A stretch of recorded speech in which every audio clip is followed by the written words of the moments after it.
Peoples party के आते ही नजर आ रहा था कि अच्छा बुरा टाइम शुरू हो गया। सियासत को कमाने का रास्ता है, तो वो लोग समझते हैं हम सियासत में घुस के कमा लेंगे। ये कराची की तालीम में बर्बाद हुई, मगर जो पब्लिक सेक्टर है उसको स्पेसिफिकली बर्बाद किया गया। किसने किया? हाँ, ये अच्छा सवाल हो गया ना। हमारा कराची का नौजवान पढ़ ही नहीं रहा। बुरा ना मानिएगा, पीपल्स पार्टी ने कोई काम भी सिंध में को सही किया है। ये उस दौर की बात करते हैं जो खासतौर पर मुशर्रफ का एरा है। सही है। और एमक्यूएम का एक और प्रॉब्लम रही है, एमक्यूएम का तो जो अच्छा बंदा आता है वो गायब कर दिया जाता है। ये तो यार क्या कौन सा 3 मारा 2 करोड़ 5 लाख, अरे तो पता नहीं 3 करोड़ हो जाएगा। अच्छा तो आप करा लेते ना। वो ये था कि मतलब ये अचानक क्यों बर्बाद हुआ कैसे, मतलब एमक्यूएम का इतना बड़ा स्ट्रक्चर ऐसे कैसे पुर्जों की तरह बिखर। अच्छा वो एमक्यूएम आनी भी नहीं चाहिए ना अमर भाई। हाँ, वो वाली एमक्यूएम नहीं आनी हाँ, चाहिए। हाँ, जो एक वायलेंट मिलिटेंट एमक्यूएम बन गई थी। अब आप मुझे बात बताएं, कस्बा अलीगढ़ वाकया हुआ, सैकड़ों महाजरों को मार दिया गया, जो एक रिटर्न फायर गया ऊपर। जो अल्ताफ भाई की पॉलिसी थी वो किसी हद तक दुरुस्त है कि भाई ठीक है भाई कलाशनकोव खरीदो, क्या है VCR बेचो, कलाशनकोव खरीदो। तो ये मुझे बताया ना, जब उन्होंने स्टेटमेंट दिया था और अगर स्टेट उस टाइम पे कहता अल्ताफ भाई आप कैसी बात कर रहे हैं, हम प्रोटेक्ट करेंगे आप। अब भाई हम तो बड़ी हमारी पावर थी, कोई MNA MP होता था हम तो चमाटे करा देते थे, कोई आता था हम तो थप्पड़ लगा देते। माइंडसेट कहाँ क्यों पैदा क्यों माइंडसेट अल्ताफ हुसैन का माइंडसेट था ना हमारा भाई, जिसको माइनस किया गया ना। हमने महाजिर कातिल और महाजिर मकतूल किया, मुहाजिर शोधा कब्रिस्तान भर दिए गए, बल्कि आपको नंबर देने पड़ेंगे। हम मुस्तफ़ा कमाल को कबूल नहीं कर सकते, कुछ भी हो जाए। ये अल्ताफ हुसैन को गालियाँ देता है, ये अल्ताफ हुसैन को बुरा भला बोलता है। अल्ताफ हुसैन ने क्या किया? अल्ताफ हुसैन की तकरीरें मौजूद है ना, जहाँ पर वो बैठ के रिकॉर्डिंग्स हैं कि गालियाँ दो मुस्तफा कमाल के क्रेडेंशियल्स क्या होंगे। कोई और बता दें जी, ये बहुत जबरदस्त लीडर है, सही, जिसका रिकॉर्ड क्लियर है, सही नहीं डाल पाएंगे आप। सही फाइल निकल आएगी हर किसी की। अच्छा सही है, 100% फाइल निकलेगी। अच्छा मुस्तफा भाई की कोई फाइल नहीं है? 100% नहीं है। ये वाली हमको तो है नहीं, तो भाई ने कह दिया तो काम हो गया। आपने उनके साथ धोखा किया, कोई धोखा नहीं है।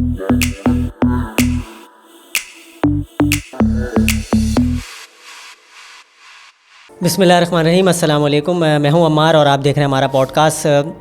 आज मेरे मेहमान बहुत ख़ास हैं और ख़ास इस वजह से हैं क्योंकि इत्तेफाक से उनको जब भी मैंने पकड़ने की कोशिश की वो कभी दुबई में होते हैं और कभी किसी और मुल्क में। आज खुशकिस्मती थी कि फ़ेसबुक से इत्तला मिली कि वो कराची में हैं और मैंने फ़ौरी तौर पर उनसे रब्ता किया और उनसे रिक्वेस्ट की कि अगर आप कुछ टाइम दे सकते हैं तो ज़रूर टाइम दीजिए। तो वो उन्होंने टाइम भी दिया, ये उनकी बड़ी मेहरबानी है कि उन्होंने हमारे लिए टाइम निकाला। उनको मुख्तलिफ़ व्लॉग्स में लोग देखते रहते हैं, फ़ेसबुक पे पढ़े भी करते रहते हैं, लड़ते भी रहते हैं, लोग उनसे भी लड़ते रहते हैं और वो भी लोगों से लड़ते रहते हैं। लड़ते क्यों हैं ये आप जब उनसे मिलेंगे तो यकीनन आपको पता चल ही जाएगा। आज मेरे मेहमान जो हैं वो दानिश काजी साहब हैं, तो मैं उनको वेलकम करता हूँ अपने प्रोग्राम में। सर कैसे हैं आप? जी अस्सलाम वालेकुम, बहुत शुक्रिया सर, बहुत बहुत शुक्रिया आपकी आमद का कि आप जो है वो हमारे प्रोग्राम में तशरीफ़ लाए हैं। सर कि आपने बुलाया। दानिश काजी है कौन? मतलब हमने तो आपको सिर्फ व्लॉग्स में देखा था और थोड़ा बहुत जो जानते हैं वो आपको इस हवाले से जानते हैं कि हम मुस्तफ़ा भाई के आप डाई हार्ट फ़ैन हैं मेरे ख़्याल में, और जो है वो उनके साथ आप नज़र भी आते रहते हैं, थोड़ा बहुत कभी कभी तस्वीरें भी देखते रहते हैं, उनको आप मुस्तकिल डिफेंड कर रहे होते हैं। तो उनसे उस हवाले से हम बात करेंगे, लेकिन मैं पहले जानना चाह रहा था कि दानिश काजी हैं कौन, कहाँ पैदा हुए, कराची में हुए, कहाँ पढ़े, क्या किया, क्या करते हैं, कहाँ घूमते रहते हैं? बहुत अच्छा आपने सवाल पूछा है। कई लोग मेरे जो दुश्मन होते हैं मुझ पर इल्ज़ाम लगा देते हैं मैं पंजाब से हूँ। अच्छा। हाँ, तो मैं आपको अपना बैकग्राउंड बताता हूँ। मेरी ददियाल basically is a mixture of Meerut and Hyderabad Deccan. मेरे वालिद साहब हैदराबाद डेक्कन की पैदाइश है। इनफैक्ट मेरे ददियाल का ताल्लुक शाह महमूद नूरानी साहब की फैमिली से भी है। अच्छा जी, वो उनकी जो मेरी जो अब्बू की नानी थी वो उनकी फ़र्स्ट कज़न थी, तो हमारा समझ लें शिजरा वहाँ से लगता है। और मेरी बर्थ कराची की है, पापोश की है, ख़ास ज़ियाउद्दीन गोल्ड मार्केट की। अच्छा। और पैदाइश के बाद मैं अपने दादा के घर पे ही रहा हूँ, पापोश में। सही। अब एग्जैक्ट एरिया नहीं पता, बट वो हबीब बैंक एक होता था उसके बैक साइड पे। सही। उसके बाद ये जो पुल टूट गया है 7 नंबर का, वहाँ पर एक पाकिस्तान एसोसिएशन ऑफ ब्लाइंड की बिल्डिंग है। सही। 2 साल में हम वहाँ भी रहे हैं, जहाँ पे मेरी बहन की पैदाइश हुई है। अच्छा। और उसके बाद हम 81 में नॉर्थ कराची शिफ्ट हुए 11B। अच्छा। Sector 11B। उस ज़माने में कुछ भी नहीं था, डिस्को मोड़ एक बड़ा मशहूर था वहाँ पे, बिलाल मस्जिद के साथ घर था हमारा। वहाँ पर गालबन 96 तक हम रहे वहाँ पे। और उसके बाद मुख्तलिफ क्लिफ्टन साइड पे आ गए थे, शिफ्ट हो गए थे। तो मैं born and bred pure Karachi का हूँ। सही। स्कूलिंग मेरी कराची की है। सही। मेरे जो वालदे हैं, हाँ गालबन, वो यूसुफ़ज़ई पठान है। अच्छा। और मेरे जो उसमें ये है कि मेरे नाना यूसुफ़ज़ई पठान थे और मेरी नानी जो जाट है। सही। डेली गुड़गांव से। सही। तो शायद मेरा वो यूपी वाला एक्सेंट नहीं लगता, तो लोग अक्सर समझते हैं कि मैं पंजाबी हूँ या किसी और कौम से। सही। तो सेंट जूड्स से मेरी पहले स्कूलिंग हुई है। सही। अगर आपको पता है उस ज़माने में बड़े हालात ख़राब थे सेंट जूड्स के इलाके में, आप 88 की बात है। सही। कस्बा अलीगढ़ में झगड़े होते थे तो मुश्किल थी, सेंट पॉल शिफ्ट हो गए थे। सेंट पॉल से मैट्रिक किया है, DJ साइंस से, जहाँ से मेरा ताल्लुक़ शुरू हुआ APMSO से। 93 में ज्वाइन की थी, सब भाग रहे थे छोड़ छोड़ के। अच्छा। हम ज्वाइन कर रहे थे अंदर, और उसके बाद सर सैयद यूनिवर्सिटी और IBA कराची से फिर मैंने मॉर्निंग में रेगुलर में MBA किया हुआ है। वो कब किया है? 2002 पास किया है मैंने। अच्छा। तो फुल टाइम MBA था, और बस माशाल्लाह से उसके बाद से I worked with various organisations, जैसे शेल ने मुझे डायरेक्ट IBA से हायर कर लिया था। अच्छा।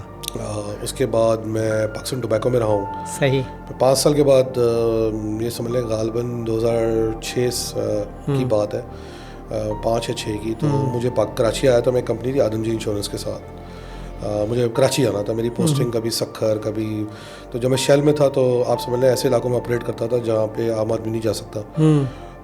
बॉर्डर्स तक जाते थे, काफ़ी करीबी काम होता था। ये ऑयल का काम है, आपको पता है, सेंसिटिव काम होता है। तो आप समझ लें नूरियाबाद से all the way till Hafizabad और पूरा बलूचिस्तान मेरे पास था। सही। फिर शादी के बाद आप ये एक्साइटिंग ड्यूटी नहीं कर सकते हैं। सही। फिर पाकिस्तान टोबैको ने मुझे इस्लामाबाद मूव कर दिया था, कराची रहना था। कराची के अंदर फिर इंश्योरेंस सेक्टर ज्वाइन किया।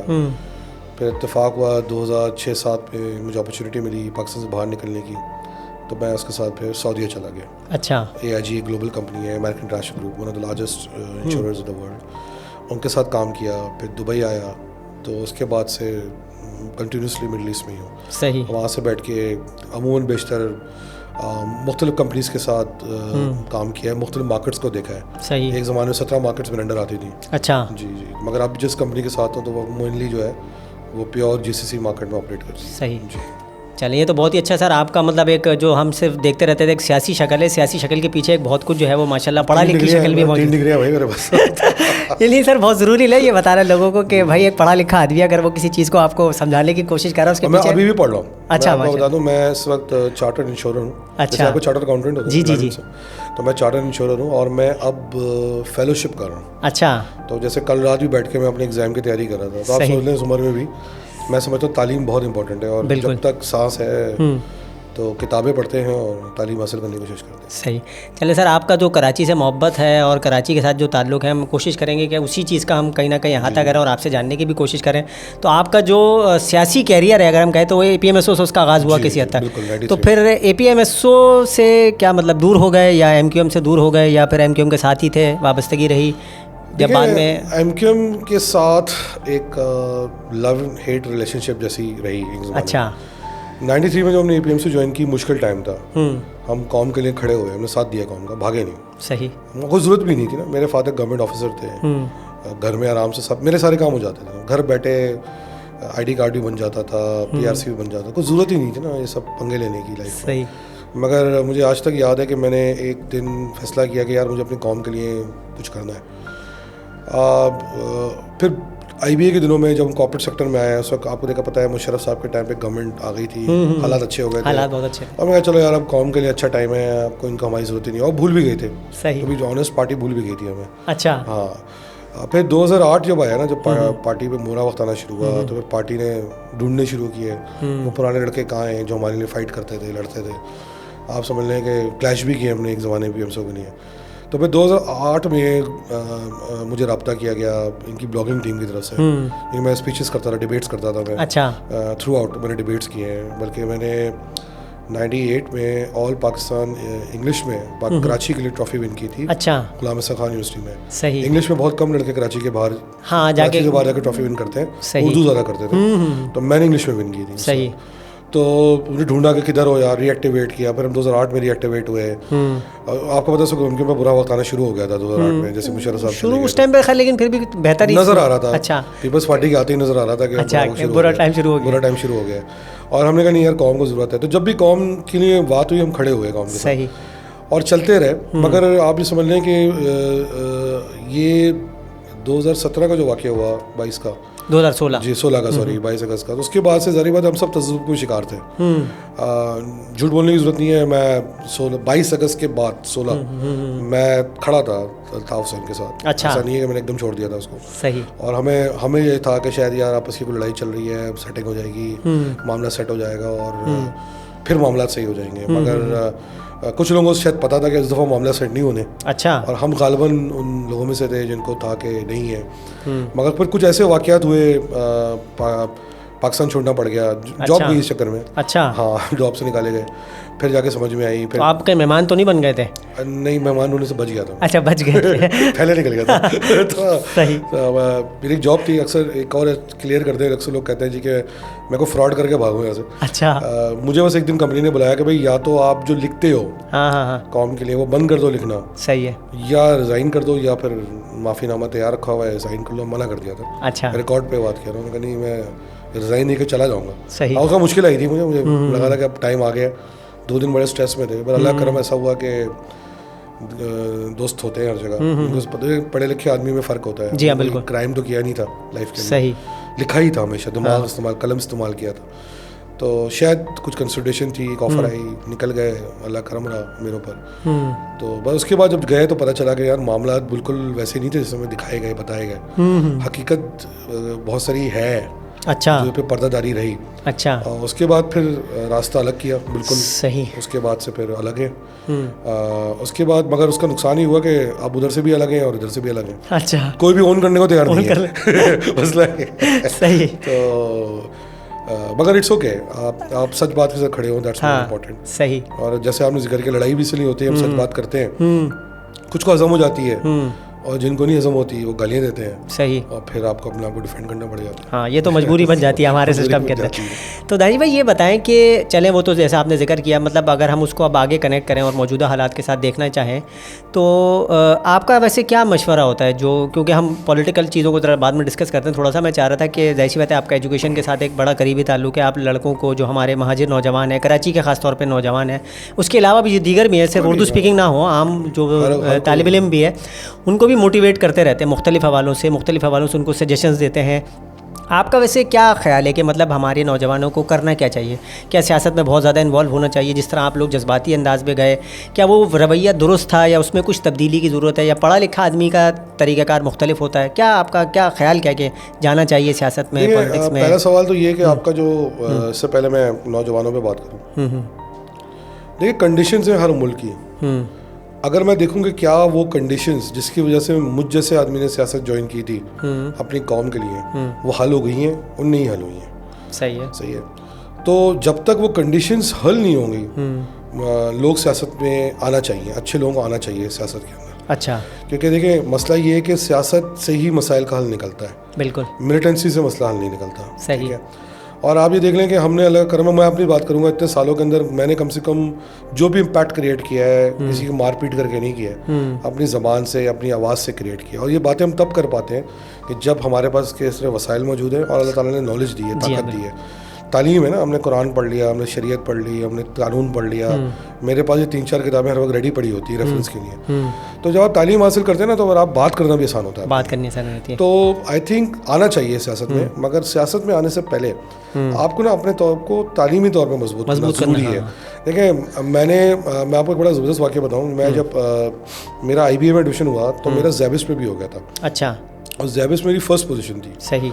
तो मेरे यूनिट इंचार्ज ने मुझे बुलाया सर सईद में, कहा यार आप ज़ैबिस में एडमिशन ले लें, IBA छोड़ दें। अच्छा। हम आपकी पूरी फीस बर्दाश्त करेंगे और आप वहाँ के यूनिट खोलें ज़ैबिस में। अच्छा। ठीक है। तो मैं कहा पागल हो, ऐसी बात कर रहा हूँ, IBA एडमिशन हो गया, लोग मरते हैं IBA के लिए। तो कोई जज्बाती कारकुन होता तो शायद कर देता है काम, मगर मेरे लिए मेरी तालीम हमेशा इंपॉर्टेंट रही। सही। हमने अगर APMSO में भी काम किया, अल्लाह करम है, हमने अपने ग्रेड्स मेंटेन किए। मतलब उस ज़माने में अगर मैं आपको बताऊँ 95 में जब मैंने इंटर किया तो मेरा A ग्रेड था। अच्छा। तो उस वक्त मुश्किल था ना, A ग्रेड में सिविल में एडमिशन होता था आपका। सही। ठीक है ना। 71 पे 70.5 पे मेरिट थी और मेरा 71 स्कोर था। सही। तो आप ये समझ लें कि हमने कभी तालीम में कॉम्प्रोमाइज, SRC में भी अगर पढ़ाई कंप्लीट की, एवरेज CGPA 3.6 थी करीब। ठीक है। अगर 19-20 हो जाए तो अल्लाह माफ़ करे। तो IBA के अंदर भी अल्हम्दुलिल्लाह 3.15 के करीब CGPA थी। सही। तो तालीम पे जोर रखा अपना। शेल ने अगर मुझे नौकरी दी तो मुझे किसी सिफारिश भी नहीं दी है, मुझे मेरा पूरे असेसमेंट के बाद तालीम। और मेरे खिलाफ जो मेरे मुकाबले में लड़के लड़कियाँ मौजूद थे, वो बाहर के पढ़ के आए हुए थे। हमारे भाई वो कोई अमेरिका से, कोई मिशिगन से, कोई कैम्ब्रिज से, कोई ऑक्सफोर्ड से। और उस साल शेल को सिर्फ 2 बंदे लेने थे। पाकिस्तान से मैं वाहिद 2002 में I am the only graduate of IBA। अच्छा। एंड लोकल ग्रेजुएट जो शेल ने G स्कीम में हायर किया था। अच्छा। तो तालीम थी ना तो हायर किया था ना, हमारी कोई सिफारिश थी नहीं इतनी। तो ये आप समझ लें कि तालीम से मजबूत करें। दूसरी जो चीज़ इंपॉर्टेंट है, स्किल लेना बहुत इंपॉर्टेंट है। अपने आप को वसाइल के तौर पे मजबूत करें। अब आपके जेब में 2 पैसे नहीं होते, अब आप सियासत कर रहे हैं। तो तालीम करें, अपने आप को इस्टेब्लिश करें और उसके बाद सियासत करें ना, कि आपके घर वालों का भी हक है आप पे। बिल्कुल। अब मसला पता क्या होता है, अब लोग समझते हैं कि सियासत को कमाने का रास्ता है। हाँ। तो वो लोग समझते हैं हम सियासत में घुस के कमा लेंगे। मेरा व्यू ये नहीं है। अल्लाह करम है मौला का बहुत बहुत कि आज तक हमने सियासत में दिया है, लिया नहीं है। सही। अल्लाह करे कभी ऐसी नौबत आए। सही। और वो इसलिए है कि तालीमी तौर पे अपने आप को मजबूत रखा है आपने। सही। तो कमिंग टू द पॉइंट कि जी लड़कों को क्या करना चाहिए। अभी जो प्रॉब्लम आ रही है यूएई में खास तौर पे और मिडिल ईस्ट में, बहुत सारे लड़के हैं जो जॉब्स के लिए आ रहे हैं वहाँ पे। अच्छा। मगर वो बैकडेटेड है।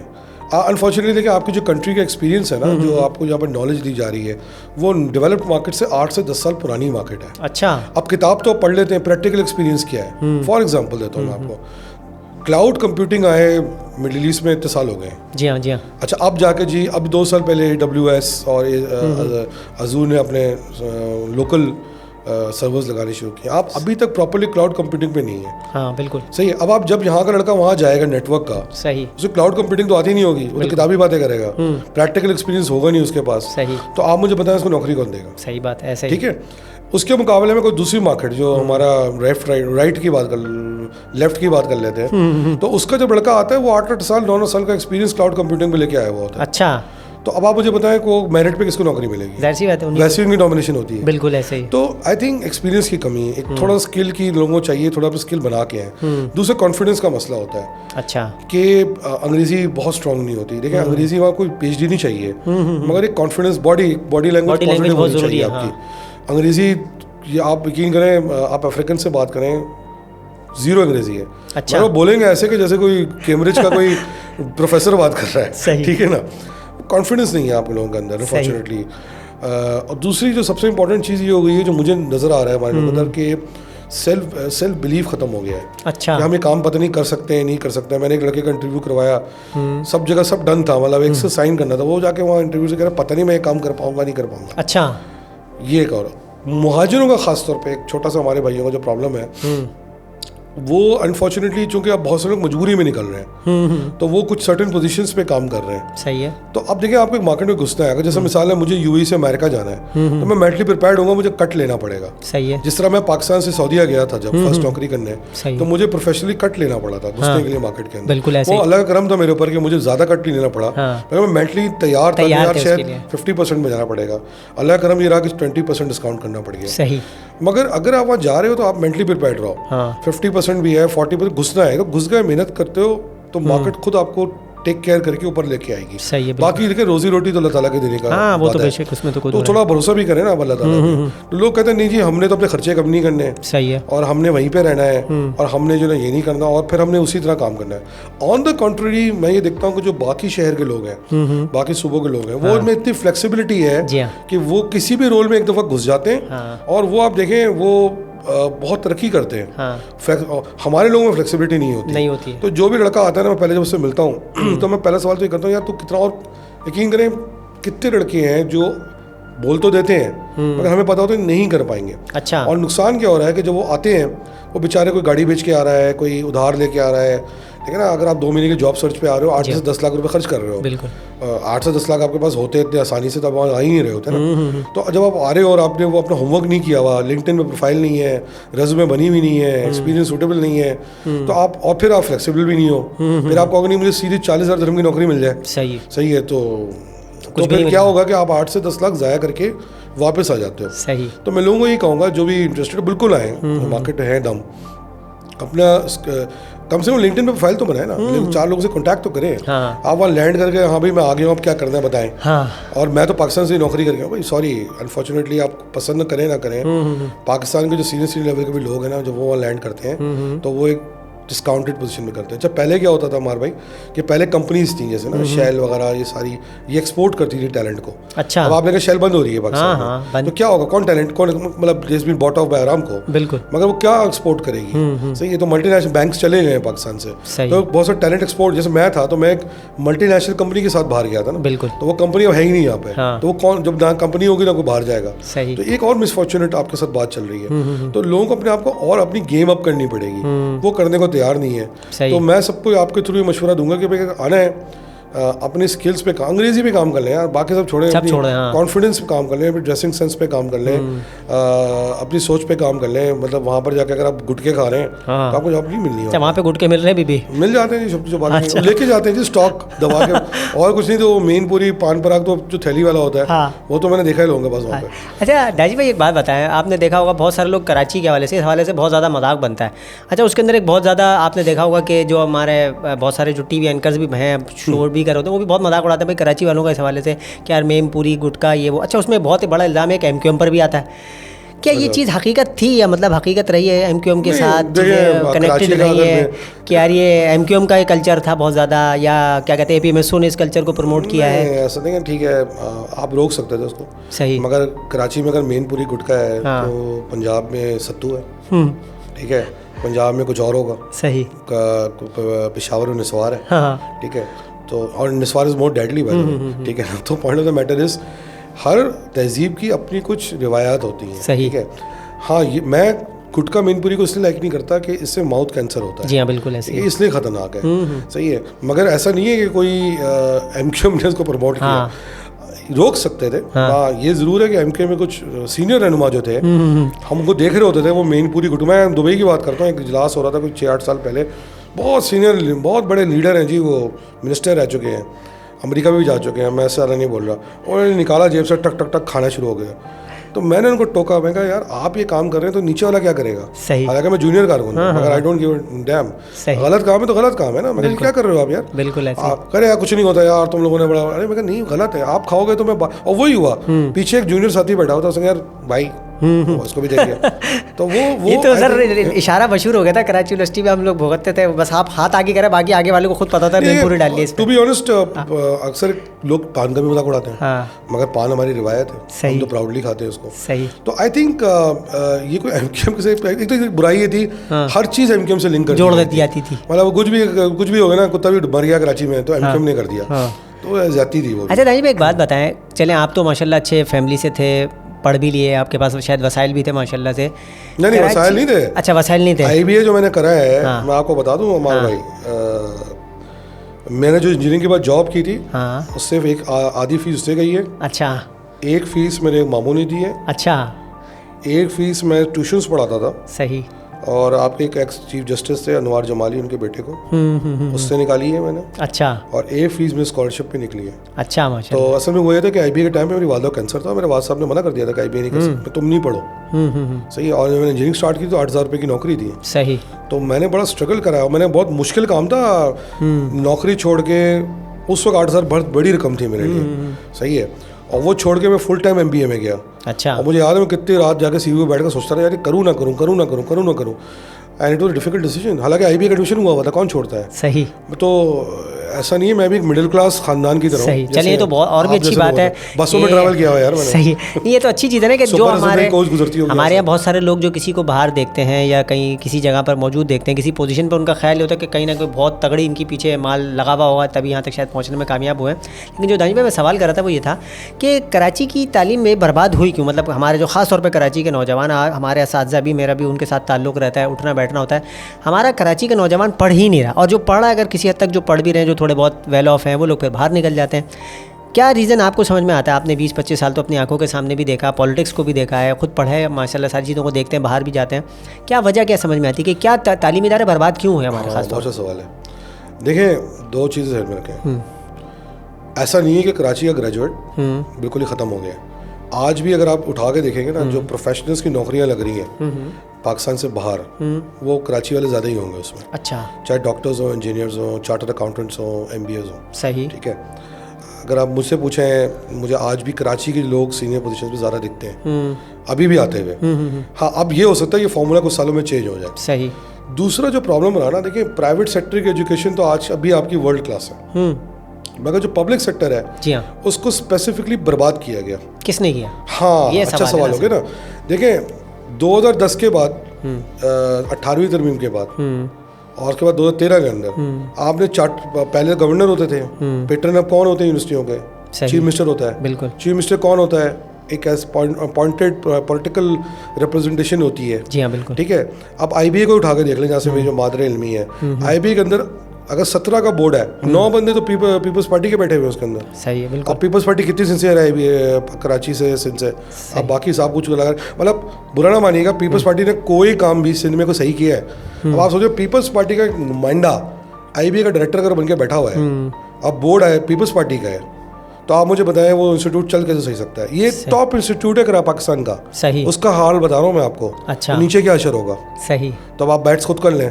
अच्छा, लेकिन दानिश भाई देखिए, जब हम ये एतराज़ करते हैं ना, क्योंकि हम तो कराची वाले या कराची को ओन करते हैं, जब हम ये बात करते हैं कि पीपल्स पार्टी ने किया, तो फौरी तौर पे पलट के जो जवाब आता है, बोलते हैं भाई 25-30 साल से तो MQM यहाँ पर कराची में हुक्मरान थी, यानी कि 2013 या 16 के बाद से, ऑपरेशन के बाद से उनका, हाँ, उनका ये एतराज़। देखें, मैं एक आर्टिकल लिख रहा हूँ बड़ा लंबा, आपको भी भेजूँगा। देखिए, अगर आप MQM की हिस्ट्री देखें ना, 90s की बात करते हैं, एक जो बरसर इक़्तिदार थी। सही है भाई, इक़्तिदार में आप आते हो ना, तो इक़्तिदार का 5 साल का रन चाहिए होता है आपको। सही है, बिल्कुल ठीक है। वो कौन सा मिला MQM को? आप उठा के देख लें, 1988 में तो आप टांग पे खड़े हो रहे थे, 90 में गिरा दिया गया। सही, 90 में, अब 90 से 92 आप थोड़ा स्टैब्लिश हुए थे, 92 में पिटाई कर दी गई। सही है, 94 में पिटाई हुई, टिल 98 पिटाई हुई, 99 2001 तक आप तज़ब्ज़ुब के शिकार थे। खत्म हो गई गेम। सही है, सही है। उसके बाद मुशर्रफ के टाइम में 2004 में आपको थोड़ी 4 से 5 साल आपको टोटल पावर मिली है। सही है, सही है। उसमें यस गोल्डन पीरियड था, उसमें हो सकता है बहुत सी चीज़ें बेहतर भी होनी चाहिए थी। और दिस इज वेयर आपका सवाल है मुस्तफ़ा से कब मुलाकात हुई? मुस्तफ़ा कमाल से मेरी पहली मुलाकात बात आइलैंड में तब हुई थी जब बात आइलैंड डूबा हुआ था। अच्छा। और मैं रात को मोहल्ले के लोगों को जमा करके गटर खोल रहा था कि पानी निकल जाए। सही। और मुस्तफ़ा वहाँ से गुजर रहे थे और रुक के, हम बारिश हो रही थी और हम गटर खोल रहे थे कि पानी फ्लो करता रहे। तो उस वक्त एक फ़ायदा ये हो गया था कि उन्होंने एक फायर टेंडर भेज दिया था मेरे घर के बाहर, ताकि हम पानी सक करके भेजते रहे। उधर मुस्तफ़ा कमाल हम लोग डंडे साथ चला रहे थे। अच्छा। इधर मेरी फर्स्ट मुलाकात हुई थी मुस्तफ़ा कमाल से। अच्छा। ये अपनी गाड़ी में अंदर रखी लगा रहा था पूरे इलाके की। सही। That's what I met him first. ठीक है। तो अगर आप ये समझ लें कि वो अच्छा दौर था। फिर आप आ जाते हैं 2008 के बाद की, तब पीपल्स पार्टी एक दफ़ा जब वापस आ गई 18वीं तरमीम लेके, तो कौन सा फ्री हैंड था आपके पास? सही। ठीक है। आपकी जो, और मैं आपकी बात से एग्री करता हूँ, MQM को शायद बहुत पहले पीपल्स पार्टी पे एक हार्ड पोजीशन लेनी चाहिए थी। सही। मैं रिकॉर्ड पे हूँ, मेरे ब्लॉग्स हैं पीपल्स पार्टी के खिलाफ, बहुत सारे ऑल हैं रिकॉर्ड पे लोग जो पीपल्स पार्टी के खिलाफ थे। मुस्तफ़ा कमाल जैसे लोगों ने पार्टी छोड़ी क्यों थी? पीपल्स पार्टी के ड्रामों की वजह से छोड़ी थी। आप लोकल बॉडीज अमेंडमेंट आपने पास करने दे दिया, तो आप चुप बैठ गए। ठीक है ना। तो हम जैसे लोग जो थे आवाज़ उठा रहे थे, कुछ जोर से उठा रहे थे, कुछ खामोशी से उठा रहे थे, कुछ गलत फहमी का शिकार थे कि शायद भाई ब्लैकमेल हो रहे हैं। अच्छा। सही है ना। मगर आज आपके सामने सब बातें खुल के आ गई हैं। तो आप देखिए, इट्स नॉट फेयर कि आप उठा के सारा इल्ज़ाम MQM पे लगा दें। MQM, और फिर जब MQM गवर्नमेंट में भी आती है ना, आप देखिए ना, MQM जो गवर्नमेंट में आती है तो ज़ाहिर बात है, ऐसा नहीं है कि MQM ने तालीम KMDC दे दिया आपको। ठीक है। देखिए 22,000 रुपये उस पार्टी को मिला है ना। जी हाँ, जी हाँ। आज भी बिलावल या जरदारी के पास एक एग्जांपल है, कार्डियोवैस्कुलर हॉस्पिटल। सही। हमारे भाई आप बताएं कार्डियोवैस्कुलर हॉस्पिटल कब बना था? खैर मुझे सन तो याद नहीं। हाँ, आप बता रहा हूँ ना, ये मेरी बजाय से पहले का बना हुआ है। अच्छा। भुट्टो के पावर में आने से पहले का बना हुआ है। सही। तो आप कैसे कह सकते हो कि जी ठीक है उसको रिफाइंड किया होगा, वो अकेले ने तो कोई नहीं किया ना। सही। आज भी इनके पास एक ही एग्जाम्पल है। तो बिल्कुल MQM पे इल्ज़ाम लगाना बहुत आसान हो जाता है। अभी देखें ना, अभी MQM की गवर्नमेंट गए हुए 8 साल हो गए। MQM ने यूनिवर्सिटी के लिए बिल लगाया हुआ हैदराबाद की। अच्छा। बनाने दो। सही। क्यों रुका हुआ है? सही। कब से लगाया ना, हैदराबाद यूनिवर्सिटी बनेगी। लोग MQM से शिकायत करते हैं, आप बताएं क्यों नहीं बन रही? भाई MQM कोई CM थोड़ी है, MQM को गवर्नर थोड़ी है, MQM को प्रेसिडेंट थोड़ी है। MQM तो सिर्फ चार्टर और डिमांड रख सकता है ना। सही। मगर आप भी जानते हो यूनिवर्सिटी का पेट्रन CM है, साइन तो उसने करना है। बिल्कुल ऐसे, वो करने को तैयार ही नहीं है। सही। नहीं, असल में ये लोग जब इल्ज़ाम लगाते हैं ना, ये उस दौर की बात करते हैं जो खासतौर पे मुशर्रफ का एरा है, क्योंकि उस टाइम पे आपके पास होलसेल पावर तो थी, तो दुनिया मानती है कि उस टाइम पे तो सब कुछ गुडी चल रहा था ना। हुआ था ना हमारे। हाँ, काम तो जो हुआ है कराची में, लेकिन जो खासतौर पर तालीम के हवाले से मेरा सवाल था, क्योंकि आपने KMDC का जैसे जिक्र किया, मैं KMDC में पढ़ाता रहा हूँ कुछ अरसे, लेकिन वहाँ की जो सूरत हाल थी, यानी कि एक दिन मुझे बच्चों का फ़ोन आ रहा है, कहने लगे सर आप आ जाइएगा नहीं। मैंने कहा क्यों, क्या हो? कैसे? हम बाइकआउट पे जा रहे हैं क्योंकि क्लासेस में AC चलता नहीं है, तो हम तो बाइकआउट पे जा रहे हैं। अच्छा, अब जैसी अभी ये तो खैर अभी की बात है, करीब की जब ये मुर्तज़ा वहाब साहब की जिम्मेदारी उसके ऊपर लगी हुई थी, उस तब की बात है ये। तो मुझे चीज़ का थोड़ा सा एक एहसास हुआ कि मतलब मैंने कहा ये तो एक ऐसा इदारा था कि जहाँ पर हम बहुत कुछ कर सकते थे। मतलब वो ख़ास कराची की, जब वहाँ की जो प्रिंसिपल साहिबा उन्होंने बताया था कि तो बनाया ही कराची की ख़वातीन जो लड़कियाँ थीं, उनको जब प्रॉब्लम फेस करना पड़ा था तो इस मकसद के लिए बनाया गया था। तो कुछ चीज़ें तो ऐसी हैं ना कि जिसके ऊपर अगर एतराज़ उठता है। बिल्कुल सही है। देखिए, मैं गलत बात को डिफेंड नहीं करूँगा, जारी बात है। बहुत कुछ किया जा सकता था। बल्कि जैसे फॉर एग्जांपल अगर आप बोलें कि इस वक्त आपके पास मिनिस्ट्री ऑफ आईटी थी 5 साल, हाँ बिल्कुल, आप यहाँ पे बहुत सारे टेक जोन्स बना सकते थे। हाँ ठीक है, और ऐसा नहीं है कि हमने प्रपोजल नहीं दिए थे भाई, आप बहुत सारी टेक्निकल यूनिवर्सिटीज बना सकते थे। बिल्कुल, जैसे मैं आपसे बात करूँ, अब आपने काम शुरू किया कोडिंग सिखाने का, आप ये 5 साल पहले कर सकते थे। आपके पास बहुत पावर होती है जी, मिनिस्टर ऑफ आईटी होने के बाद। आप टेलको कंपनीज को बोलते हैं कि यार अगर आपको अपना लाइसेंस रखना है, जाओ औरंगी टाउन में एक टेक यूनिवर्सिटी बनाओ, इधर बनाओ उधर बनाओ, सेटअप दो और कुछ नहीं है। जो गवर्नमेंट इंस्टीट्यूट्स हैं उसमें इक्विपमेंट लगवाते हैं, सुबह वहाँ तालीम होती है, शाम को आप अपने लड़के लड़कियों को ट्रेन करते हैं। बिल्कुल, अभी भी तो किया ना आपने कुछ दिन पहले तक, मगर वो तो एक करके आप गायब हो गए, पता नहीं क्या वो डेटाबेस जमा करके गायब हो गए सारे। तो मैं बिल्कुल डिफेंड नहीं करूँगा, बहुत कुछ किया जा सकता था। मगर हमारे भाई देखिए ना, एमक्यूएम के साथ एक प्रॉब्लम रही है। एमक्यूएम स्टेबल हो तो कोई काम हो ना, सही है। और एमक्यूएम का एक और प्रॉब्लम रही है, एमक्यूएम का तो जो अच्छा बंदा आता है वो गायब कर दिया जाता है, हाँ, या मार दिया जाता है। सही, ठीक है। तो जब एमक्यूएम के अंदर, मैं नहीं कह रहा जो अभी रह गए वो बहुत ही कोई नाज़ुबिल्लाह कोई ख़राब है, मगर जो लोग विजनरी थे वो तो मार दिए गए या छोड़ के चले गए। सही। तो मगर आज भी आप देखें, ऐसा नहीं है कि एमक्यूएम, आज भी अगर एमक्यूएम के आप एक एलिट उठा कर देख लें तो पढ़े लिखे लोग बहुत हैं एमक्यूएम में। वो जाहिर बात है एक डॉगमा लग गया एमक्यूएम के साथ, लोग एसोसिएट करते हुए डरते हैं। जी हाँ बिल्कुल। मैं आईबीए में इलेक्शन लड़ा हुए पिछले दिनों, मेरे खिलाफ एमक्यूएम का टाइटल जरी ने, जो डायरेक्टर है आईबीए का, उसने बकायदा स्टाफ को बुला के बोला यार तुमने इसको इलेक्ट करवा दिया प्रेसिडेंट एलुमनाई का, तो ये तो एमक्यूएम को वापस ले आएगा आईबीए के अंदर। अच्छा। तो आप सोचें कि डॉगमा तो है ना हम लोगों के साथ, मगर अनफॉर्चुनेटली लोग ये समझ नहीं सकते कि यार देखो हम क्यों घुसे हैं सियासत में। हमें आप जैसे आपने खुद कहा भाई जिंदगी कट रही है ना। मुस्तफा क्या पड़ी थी, सब छोड़ के अपनी जिंदगी को खतरे में डाल के वापस आ गया। अनीस भाई को क्या पड़ी थी, खतरे में आ गया। मैं क्या पागल हूँ, रोज आके कुछ दिनों में आता हूँ, इसलिए कि शायद हमारी वजह से कुछ चेंज क्रिएट हो जाए, कुछ मूवमेंट हो, कोई पॉजिटिव की तरफ मामला जाए, जो जा भी रहा है। I think that is what, सबको किसी को ना किसी को तो रिस्क लेना पड़ेगा। सही है, बिल्कुल। तो यस, लोगों की शिकायत हो सकती है बिल्कुल, और मैं डिफेंड भी नहीं करूंगा बिल्कुल। वाकई में कुछ ऐसे लोग थे जिन पे क्वेश्चन मार्क्स होने चाहिए। उम्मीद है कि वो कुछ छोड़ के किसी और पार्टी को ज्वाइन कर लेंगे। आजकल बड़ा फैशन चला हुआ है पार्टी ज्वाइन करने का। मैं डिमांड करूंगा आपकी पॉडकास्ट के थ्रू कि सर आप कल नहीं अभी ज्वाइन कर लेंगे उस पार्टी जाके। अच्छा, जान छोड़े हमारी एमक्यूएम की, ठीक है ना, क्योंकि आप वैसे भी उस पार्टी के लिए काम कर रहे थे, अब खुल के कर लेंगे, खुल के जाके ना पेरोल पे भी चले जाए उनके। और ताकि एमक्यूएम नहीं किया था, जो नई टीम फॉर्म हो रही है उसके अंदर ना बेहतर तरीके से काम कर सके, जो आपको नजर भी आ रहा हो। अच्छा दानिश भाई, एक चीज़ और मुझे बताएगा, एक हमारे यहाँ फजूल का कंपटीशन नहीं हुआ अजीब व गरीब किस्म का, कि अगर सिंध में चिटिंग होती थी तो हम भी चिटिंग कराएंगे, ऐसा उसका नुकसान नहीं हुआ? क्योंकि मुझे एक इदारे में काम करने का मौका मिला, इत्तेफाक से मैं भी सियासी ही भर्ती था वहाँ पे, मैं खुल के बता रहा हूँ, इसमें कोई ऐसी अनोखी बात नहीं थी। हमारे साथ बहुत सारे एमक्यूएम के दोस्त थे, तो मेजॉरिटी जो लड़के थे वो पढ़ नहीं सके, मतलब मैट्रिक इंटर करके वो यहाँ आए हुए थे। अच्छा, अब जैसी बात है, वो तो सियासी नौकरी थी, वक्ती थी, चली गई, हाथ से निकल गई। अब वो बेचारे किसी के पास कोई काम नहीं, कुछ करने के लिए मौजूद नहीं, तो उसका नुकसान नहीं हुआ कि मतलब अगर हमने सिंध से इस मुकाबला शुरू कर दिया था कि भाई जो है वो अगर वहाँ चिटिंग होती तो हम भी चिटिंग कर करके पास होंगे, हम भी डिग्रियाँ ऐसी लेंगे, तो उससे भी तालीम का कल्चर तबाह नहीं हुआ? ये जो एक चिटिंग कल्चर हमारे यहाँ आया, उससे सरकारी तालीमी इदारे बर्बाद हो गए, ये सब कुछ चीज़ों का कहीं ना कहीं असर नहीं हुआ बहुत ज़्यादा? चीटिंग कल्चर का अपना एक नुकसान होता है और इल्ज़ाम भी लगता है एमक्यूएम पे, और ऐसा नहीं है कि एमक्यूएम के लड़कों ने चीटिंग नहीं की होगी। कभी हम खुद सिस्टम में थे, हमें पता था, कभी एक लड़का का पूरे दिन जाके ड्यूटी कर रहा है, जी हाँ, पूरे 12 घंटे वहाँ लगा रहा है, वो बेचारा पढ़ेगा कब पढ़ेगा, वो फेल ही होगा ना। उसके बाद आपने जाके किसी प्रोफेसर रिक्वेस्ट करनी है उसको पास कर दें। जी हाँ, बिल्कुल ऐसी था। मगर आप यकीन करें, ऐसा भी हाल हमने देखा है कि नाम नहीं ले रहा, कि एक है बड़े मशहूर इस वक्त एमक्यूएम के सिस्टम में, इस वाली में नहीं, लंदन वालों के साथ है। उनका हाल ये था कि टीचर ने कहा अच्छा भाई इसको बोलो कुछ कॉपी में लिख तो दे। तो हमने कहा भाई लिख ले। तो ये बुक पढ़ी, लिख ले। वो इसको ये भी नहीं पता था कि किस चैप्टर को रिफर करके लिखना है। अच्छा, 2 लाइन नहीं लिख रहा, मैं लिख दे, शायद मैं उस मोहब्बत पे 40 नंबर दे दूं। ऐसे भी लोग थे। अच्छा, मगर आप लोग कसूरवार भी नहीं ठहराएंगे ना। उसका कसूरवार ये कि वो जब वो 12-12, 16-16 घंटे नौकरी करेगा, नौकरी का ड्यूटी लगाएगा, तो वो कब पढ़ेगा? अच्छा, उसको नजर आ रहा था कि यार मैं उधर घुस गया ना, तो मैंने एमपी मैंने बन के ना वही कर लेना, जो नौकरी से जो नहीं कमाना मैंने वहां से कमा लेना। और हैं भी ऐसे लोग। अच्छा, हाँ हैं ऐसे बहुत सारे, ठीक है ना।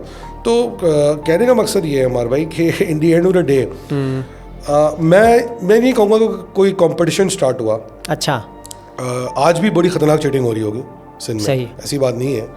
अभी भी हम वीडियोस देख रहे होते हैं, मगर आप ये चीज़ भी नोट करें ना कि अगर तो एमक्यूएम की स्ट्रैटेजी थी जो आप बोल रहे हैं, जो हमने कभी सुनी नहीं, कि एक ऑर्गेनाइज तरीके से हमने भी यहाँ एग्जाम्स दिए हैं। हमने इस्लामिया साइंस में भी एग्जाम दिया है, हमने वहाँ करके दिखाने चढ़ेगा। हाँ, इस्लामिक साइंस में बहुत मुश्किल सेंटर होते थे। हाँ, मैंने एसएम साइंस से बढ़िया सेंटर सही होते थे, दुआ करते थे। एक दफ़ा वो सेंटर पड़ा था लाइन्स एरिया कॉलेज में, सेंट पैट्स के पीछे, उधर खुला खाता चल रहा था। मगर अल्हम्दुलिल्लाह तीनों सेंटर ऐसे पड़े उसके बाद करके दिखा रहे चीटिंग आप, ठीक है ना। तो point of the matter is कि कोई ऑर्गेनाइज सिस्टम नहीं था ऐसा कुछ नहीं, मुझे नहीं, हमने नहीं सुना ना। देखिए हम तो काम कर चुके हैं सेटअप में, नहीं करानी है चीटिंग। हाँ, ठीक है। अब देखिए, अब कुछ असातिज़ा अगर ऐसे हैं किसी सिस्टम में जो अपने ज़ाती मफाद के लिए किसी को फेवर दे रहे हो, तो वो आप क्या कह सकते हैं उसमें। सही। मगर ये ज़रूर है कि सिंध में इंटीरियर में काम ऑर्गेनाइज तरीके से होता है। सही। और अगर एमक्यूएम को इस चीज़ को फ़ायदा होता है तो आपको बहुत सारे लोग सरकारी इदारों में नज़र आ रहे होते हैं ना, नज़र ही नहीं आ रहे ना। सही। तो इसका मतलब है जो भी फार्मूला चल रहा है उनका फार्मूला ज़्यादा कामयाब है चीटिंग का, जो आप अभी भी पीछे हो उसके अंदर। सही। वरना आज आप बैठे हुए होते ना, आज आप दिख भी नहीं रहे उसके अंदर। सही। तो जो भी तरीका था, स्ट्रेटजी थी, गलत थी अगर थी तो। सही। अच्छा, जहाँ मौका मिला भी दानिश भाई, वहाँ पर भी अब हमारे साथ बहुत सारे दोस्त हैं मेरे जो एमक्यूएम से वाबस्ता भी हैं। उनके वालिदैन, उनके शोधा की फैमिलीज़ हैं, उनके वालिदैन को या किसी भाई को मारा गया है, जो भी हालात कराची में जब भी रहे, लेकिन जब उनको नौकरियां भी दी गई एमक्यूएम की तरफ से तो वो 2 ग्रेड में लगा दी गई। कहीं वो बेचारा चपरासी भर्ती हुआ है, कहीं जो है वो क्लर्क भर्ती हुआ है। स्किल का प्रॉब्लम है हमारे भाई। क्या चीज़? स्किल का प्रॉब्लम है ना। अब आप मुझे बात बताए ना, एक आदमी अगर मैं नाम भी सही नहीं लिख सकता, आप उसको 16 ग्रेड पे तो नहीं घुसा दोगे ना। सही है, चलें, बिल्कुल ठीक है। नहीं तो इसका कसूरवार किसको, मतलब वो आज जिस सतह पर वो हम उनके साथ। देखिए, एमक्यूएम आपकी माँ बाप तो है नहीं ना, तालीम तो आपके माँ बाप नहीं देनी ना। बिल्कुल। अब आप मुझे भी देख लेना, मैं भी पीएमसीओ में काम कर रहा हूँ 93 से। सही है। अगर मैंने अपनी तालीम पे जोर रखा ना, मुझे आज तक एमक्यूएम ने नहीं कहा अपनी तालीम हासिल ना करो। अच्छा, सही है। हमें याद है डीजे कॉलेज में कहते थे जी उस पुलिया पे बैठो जाके, सही है, अपनी ड्यूटी करते थे। हाँ, ये नुकसान जरूर हुआ कि हम सीनियर पोजीशंस में नहीं आ सके एमक्यूएम की, मगर हमने अपना तालीम और अपना जो काम है साथ साथ बैलेंस किया। अब कुछ लोग ऐसे हैं कि जो बहुत सारी चीज़ें घर से भी होती हैं। सही है। और हम तो पढ़े लिखे लोग थे ना, चले अल्ताफ भाई मना कर रहे थे कि जी आप तालीम ना हासिल करो। सही है। मगर आपकी अम्मी ने आपको जोर क्यों नहीं डाला कि तालीम हासिल करो? सही। घर वाले जोर डाल सकते थे ना, आपके नंबर से आ रहे हैं, मार्कशीट्स आ रही हैं, सब देख सकते थे। तो ऐसा नहीं है हमारे भाई कि देखिए स्किल पे डिपेंड करता है। सही। मैं ये नहीं कह रहा कि, और अगर मुझे नहीं पता स्पेसिफिकली आप, मैं जिन एग्जाम्पल्स की जानता हूँ मैं उनकी बात करूँगा कि आपकी स्किल ही नहीं है, आप नाम ही नहीं लिख पा रहे हो यार। ऐसे लोग अपने नाम सीधे नहीं लिख पा रहे, तो मैं किस मुँह से कहूँगा यार उसको 16वीं ग्रेड में। अच्छा, फिर उसमें डिबेट ये स्टार्ट होगी कि यार दूसरी कौमें भी तो कर लेती है। हाँ, ये असल शुरू हो जाता है ना, वो भी होगी। तो सर देखिए ना, बात ये है कि आपको जो भी विंडो मिले ना हमेशा वो बहुत छोटे विंडो मिले हैं। सही। आप दूसरी कौमें आज इस पोजीशन में इसलिए आ गई हैं कि वो 20-20 साल से हुकूमत कर रही हैं। सही है। उनके लोग उनको सपोर्ट कर रहे हैं। सही। सही है। पीपल्स पार्टी सिंध को कुछ नहीं दे रही है, फिर भी सिंधी पीपल्स पार्टी को वोट दे रहा है। सही है। इस बार इलेक्शन में शायद उनकी आंखें खुल जाएं, और जाहिर बात है वो उनको अकोमोडेट, वो उन्होंने सिस्टम ऐसा बना लिया है कि वो अगर वो कुछ ना भी करें, मैं कहता हूँ वो पैदा होते शायद नौकरी लग जाए उनकी। सिस्टम ऐसा होने जा रहा है। सही। तो आई थिंक हमारा भी कसूर ये है कि हमें टाइम बहुत कम मिला है। सही। बहुत ज़्यादा एक्सपेक्टेशंस होती हैं लोगों की एमक्यूएम के साथ। जी हाँ, बिल्कुल। मगर अनफॉर्चुनेटली होता क्या है कि जब एमक्यूएम को सपोर्ट करने का मौका आता है तो वो लोग गायब हो जाते हैं। सही। तो आई थिंक बिल्कुल एक्सपेक्ट करें, ये राइट है आपका। सही। ये शो करता है कि आप देखिए एक्सपेक्टेशन उसी से होती है ना, इसको आपको अपना समझते हैं ना, सही है।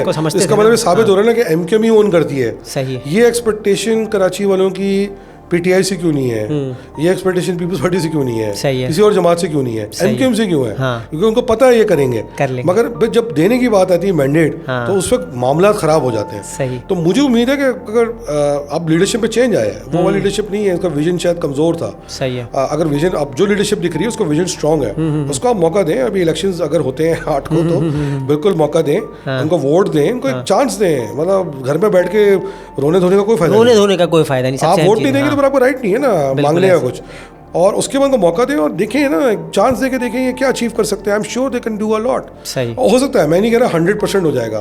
आप देखें सेंसस की बात कर लेते हैं ना, सेंसस पे आप देखें 158 आपका काउंट था, वो 142 पे आ सकता था। सही।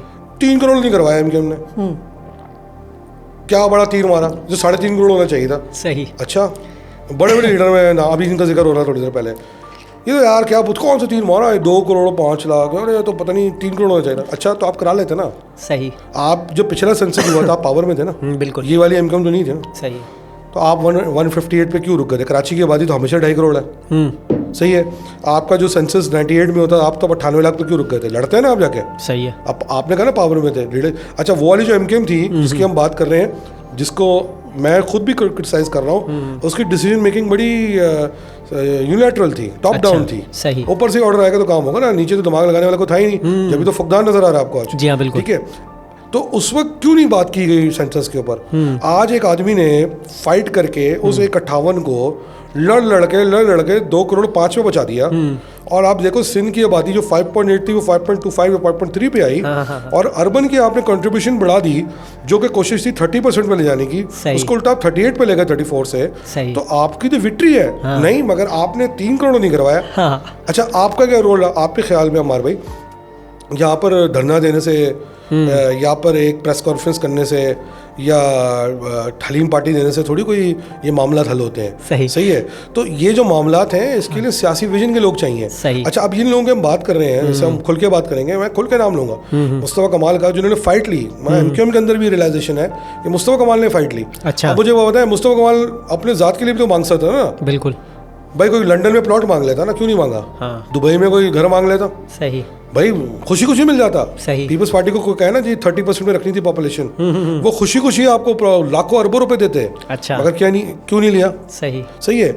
अब आप खुद भी तो सोचो ना, अगर आप एक पॉपुलेशन ग्रोथ दिखाएं एकदम 1.58 से लेके आप उसको 30 मिलियन पे, यानी 50% पॉपुलेशन ग्रोथ, तो IMF चीखें मारेगी, वर्ल्ड बैंक चीखें मारेगी, भाई कराची में ऐसा क्या हो रहा है? सही, ये पॉपुलेशन ग्रोथ 50% ग्रो हो रही है, हम इधर कोई फंडिंग नहीं देंगे। सही है। बहुत सारे फैक्टर्स भी होते हैं। सही है। तो आपने ग्रेजुअल इंक्रीज लेना है। अब अगला इंसेंसिव जब आएगा इंशाल्लाह, आई थिंक 5 साल के बाद है, फिर आप देखिएगा ऑर्गेनाइज है, हमें आप पता है गड़बड़ कहाँ का की जा सकती है, हम करके दिखाएं हमें गड़बड़ जाए, उसमें भी 3 करोड़ नहीं होगा, हो सकता है आप हो सकता है 2.05 को 2.7 पे ले जाए। सही। मगर इट दिस एंड कुछ तो कर रहे हैं ना। तो अब तो ये कब हो सकता है? ये तब हो सकता है जब नॉलेजेबल लोग बैठे हों, जी हाँ, सेल्फलेस लोग बैठे हों, पढ़े लिखे लोग बैठे हों, और जो अपने लिए नहीं कौम के लिए सोच रहे हो। अगर आप अपने लिए सोच रहे होंगे तो वही होगा जिसका आप जिक्र कर रहे थे। और yes, some of the problems happened because of that. सही। अच्छा दानिश भाई, 2-3 चीज़ें और भी मैं जानना चाहूँगा, क्योंकि बहुत सारे लोग सवालात भी करते हैं, पूछते भी हैं, और मैं खुद भी, जैसी बात आपका करीबी ताल्लुक होता तो बंदा चीज़ों को समझता भी है, और आप माशाल्लाह खुल के भी बोल लेते हैं, एक अहम तरीन चीज़ है, वरना बोलना भी एक थोड़ा वापस नहीं वापस तो चले जाएंगे।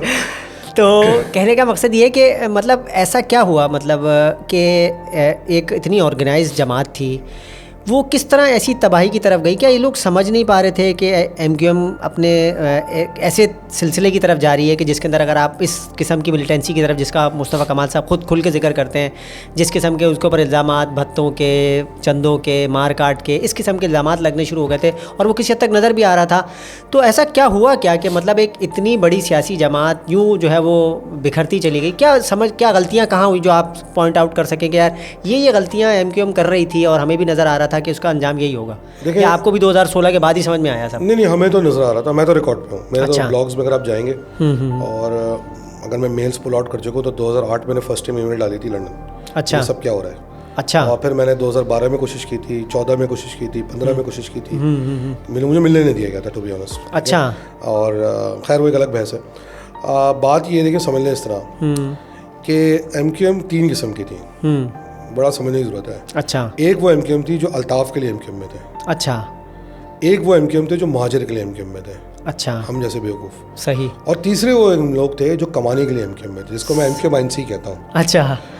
और जब एमक्यूएम की ग्रोथ आती है, देखिए जब भी किसी पार्टी की ग्रोथ आती है ना, उसमें बहुत सारे ऐसे लोग आके जुड़ जाते हैं जो कमाने के लिए जुड़ते हैं, और फिर उनको देखा देखी दूसरे कमाना शुरू कर देते हैं। सही है। तो इवेंचुअली हुआ क्या कि जब वो बहुत सारे लोग, जब एमक्यूएम पावर में है ना, मुशर्रफ के दौर में, जैसे आप जिक्र कर रहे हैं, तो वही 4 साल ही था ना, 5 साल जी। तो वो बहुत सारे ऐसे लोग आके चिपक गए जो कमाने के लिए चिपके थे। यार ये तो पार्टी है, कमाओ उसमें। अब वही लोग ना पीपल्स पार्टी में चले जाएंगे, तो चले जाएंगे, ये सारे वही लोग हैं। सही। ठीक है। तो कहने का मकसद ये हो गया कि आप ये समझ लें कि इन लोगों ने आके इस गड़बड़ में, मैं ये नहीं कह रहा कि बहुत सारे सब दूध के धुले होंगे।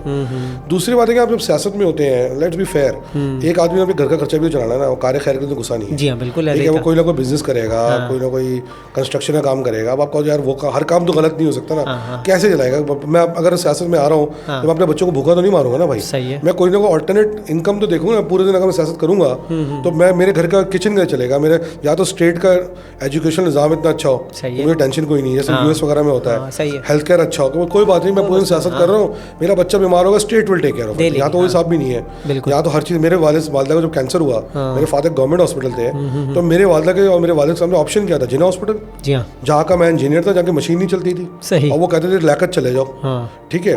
तो point of the matter is, क्योंकि वो इंजीनियर कभी मशीन चलने नहीं देता था, ताकि लियाकत पे वो जाए, वो लियाकत का भी इंजीनियर था, मजे की बात ही है। अच्छा। और सही है, वो खराब मशीन थी, बेसिक कोबाल्ट मशीन थी। तो point of the matter is कि कौन करेगा। तो सारी बातें देखें, ये अब एक आइडियल सिचुएशन जो रह नहीं रहे। अगर आपने अच्छे लोगों को आगे लेके आना है तो सारी बातें उनको कोई ना कोई ऑल्टरनेट होना चाहिए, मगर साथ में ये भी नहीं हो सकता कि आप सियासत को कमाई का तरीका समझ लें। एक बंदे ने मुझे फ़ोन किया कुछ दिनों पहले, भाई मुझे किसी पार्टी में इंटरेस्ट कराने, घर का दरिया नहीं चल रहा। अच्छा। मैं कहा भाई, कोई पार्टी कोई वो थोड़ी है नौकरी, पार्टी तो एक सेल्फलेस वॉलंटियर काम है। सही।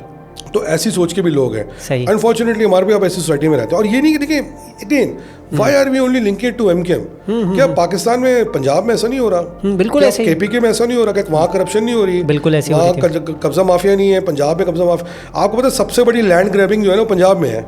सही। जब भी कोई मिनिस्टर्स आते थे दुबई, वो ओवरसीज पाकिस्तानी रोड थे। सबसे ज्यादा जो केसेस है ना लैंड ग्रैबिंग के, अच्छा, वो पंजाब के हैं। उठा के रिकॉर्ड देख लें। अच्छा। कराची तो बदनाम है ना, सारा मीडिया यहाँ बैठा हुआ है। सही। तो और एमकेएम को वैसे ही बदनाम है, बद से बदनाम बुरा। सही। मगर अब लोगों को डिफरेंटली देखना पड़ेगा, ये नहीं है एमकेएम है। सही। इन्हें विजय ना, ठीक है। और हम जैसे मैं बार बार कह रहा हूँ, कचरा जा रहा है, वो जाने से क्या होगा, एक साफ एमकेएम उभर के इंशाल्लाह सामने आएगी। अच्छा। आपका ऑप्शन क्या है ना, आपने सब चीजों को एक्सपेरिमेंट करके देख लिया। सही है। सही है, कोई नहीं बोल रहा। आपने सेंसस के लिए क्यों नहीं बाकी पार्टियों ने स्टैंड ले लिया जाके? भाई एक प्रोटेस्ट करने से आपके ख्याल में कोई प्राइम मिनिस्टर ने सेंसस चेंज कर दिया किसी के जाके? सही। ठीक है, 2 से 3 दर्जन मीटिंग्स की है एमकेएम ने जाके, प्लानिंग। आपके ख्याल में एक प्रेस कॉन्फ्रेंस कर दी, गुस्से में गालियां दी शाम को, तो जी प्लानिंग कमीशन ने कहा नहीं यार, हम तो फला भाई से डर गए और हम उनके कहने पे हम चेंज कर देंगे सेंसस। सही। ऐसा तो नहीं हुआ ना। सही। तो उसके लिए एफर्ट लगानी पड़ती है। तो आई थिंक हर चीज़ का इल्ज़ाम लगा देना भी जो है ना। नहीं, मैं जो असल में थोड़ा सा सवाल था वो ये था कि मतलब ये अचानक क्यों बर्बाद हुआ कैसे? मतलब एमकेएम का इतना बड़ा स्ट्रक्चर ऐसे कैसे पुर्जों की तरह बिखर गया? वो तो इसलिए हुआ ना, लेकिन 22 के बाद, 22 अगस्त 2016 के बाद पार्टी तो टूट गई ना 3-4 हिस्सों में। सही है। कोई इधर चले गया, कोई इधर चला गया, पार्टी तो खत्म थी। सही है। 2018 में भी जो आपने देखा लोकल बॉडीज के इलेक्शन हुए थे, तो वो बस जुड़ तोड़ हो गए थे। सही है। 18 में जो हुए थे, 17 में जो 18 में हुए थे, राइट। तो उस वक्त भी हालत थी कि आप इतनी भी सीटें निकाल गए। सही है। ठीक है ना। तो पॉइंट देखिए, पार्टी का इंफ्रास्ट्रक्चर होता है, वो एक पोलिंग स्टेशन, पोलिंग एजेंट होता है, लोग होते हैं अंदर, आपने बिठाना है बंदा जो है, बाहर स्टेज पे बिठाना है, काउंट करवाना है। तो वो तो सिस्टम ही खत्म हो गया था ना एमकेएम का। सही। तो वो कैसे जीतते हैं इलेक्शन? अब वो क्या हुआ है कि अब जारी बात है पार्टी 3-4 हिस्सों में बिखरी हुई थी। तो जारी बात है पीएसपी आप देखें, मुझे कल एक बंदे ने बताया, वो कहता है यार मैं बैठा हूँ गुलिस्तान जौहर में, कहता है मेरे घर पे पूरे मोहल्ले में जब पीएसपी थी कार्ड आते थे, आ गया था। अच्छा। अगर PSP is not that organised party at that time, like MKM, अगर पीएसपी ने कार्ड पहुंचाया था। सही। तो अब जारी बात है, जब ये एक लर्निंग मशीन है। सही है। साइंटिफिकली जिस तरह मुस्तफा रन करते हैं इलेक्शंस को की टीम, अब वो एमकेएम की जो मशीन के साथ जुड़ी है दोबारा आकर, और फारूक भाई की मशीन आकर जुड़ी है, तो उसका कोई ना कोई रिजल्ट पॉजिटिव ही निकलेगा ना। सही। दूसरी बात एक और देखें, एक और चीज समझें, कराची का वोटर डिसइंफ्रेंचाइज हो गया है। वो इसलिए नहीं निकल रहा बाहर, वो सिर्फ इसलिए नहीं निकल रहा कि किसी ने हेलो करके मना कर दिया है। वो कह रहा है यार मुझे क्या फायदा वोट डालने का, मैं वोट डालूंगा ना, मेरा पानी का मसला। आप देखें ना, अभी लोकल बॉडीज इलेक्शन हुए हैं, टोटल 10 लाख वोट पड़े हैं। सही है। भाई क्यों नहीं पड़ गए वोट? लोग कहते हैं जी एमकेएम वाइप आउट हो गई, एमकेएम ने बैकआउट किया था ना। तो फिर इसका मतलब जो वोटर है, बाकी देखें ना जो इलेक्शन लड़ते थे, एमकेएम को 15-20 लाख वोट पड़ता था, एमकेएम के खिलाफ 10 लाख वोट पड़ता था। तो जो 25 लाख वोटर है वो किधर गया? वो उसके बाद भी, इतनी कैंपेनिंग के बाद भी, इतना खर्चा करने के बाद भी, पीपल्स पार्टी की पूरी मशीनरी होने के बाद भी, वो 3.5-4 लाख से वोट नहीं ले पाई। सही। जमात इस्लामी की 4.5-5 लाख वोट ले पाई। 10-10 लाख वोट लेने चाहिए थे, किससे रोका था? तो एमकेएम नहीं थी डराने के लिए कि आप निकले तो हम तुम्हें छोड़ेंगे नहीं। सही है। क्यों नहीं निकले? ये सवाल पूछना, ये हाफिज नईम साहब को पूछना चाहिए, ये पीपल्स पार्टी को पूछना चाहिए। ये पीटीआई तक को वोट नहीं पड़ा, जिसको कहते हैं उसकी वेव चली हुई है। सही। तो पॉइंट क्यों नहीं चला? इसका वजह ये है कि डिसइंफ्रेंचाइज है कराची का वोटर। वो कहता है यार मेरा वोट डालने से ना मेरे घर में पानी आ रहा है, ना मेरे घर का गटर का पानी बाहर जा रहा है, बिजली मुझे खरीदनी पड़ रही है, सिक्योरिटी मुझे खरीदनी पड़ रही है, मेरी नौकरी मुझे मिल नहीं रही है, शायद मैं क्यों डालूं वोट जाके? सही है। ये कॉन्फिडेंस खत्म हो गया। कोई हेलो की वजह से नहीं है। सही। क्योंकि अगर ऐसा होता तो हेलो ने क्या कर लिया इस चक्कर में? समझ रहे हैं मेरी बात? तो point of the matter is, ये कॉन्फिडेंस अब स्टेट को देना है कि भाई आप रिप्रेजेंटेशन को मौका दें।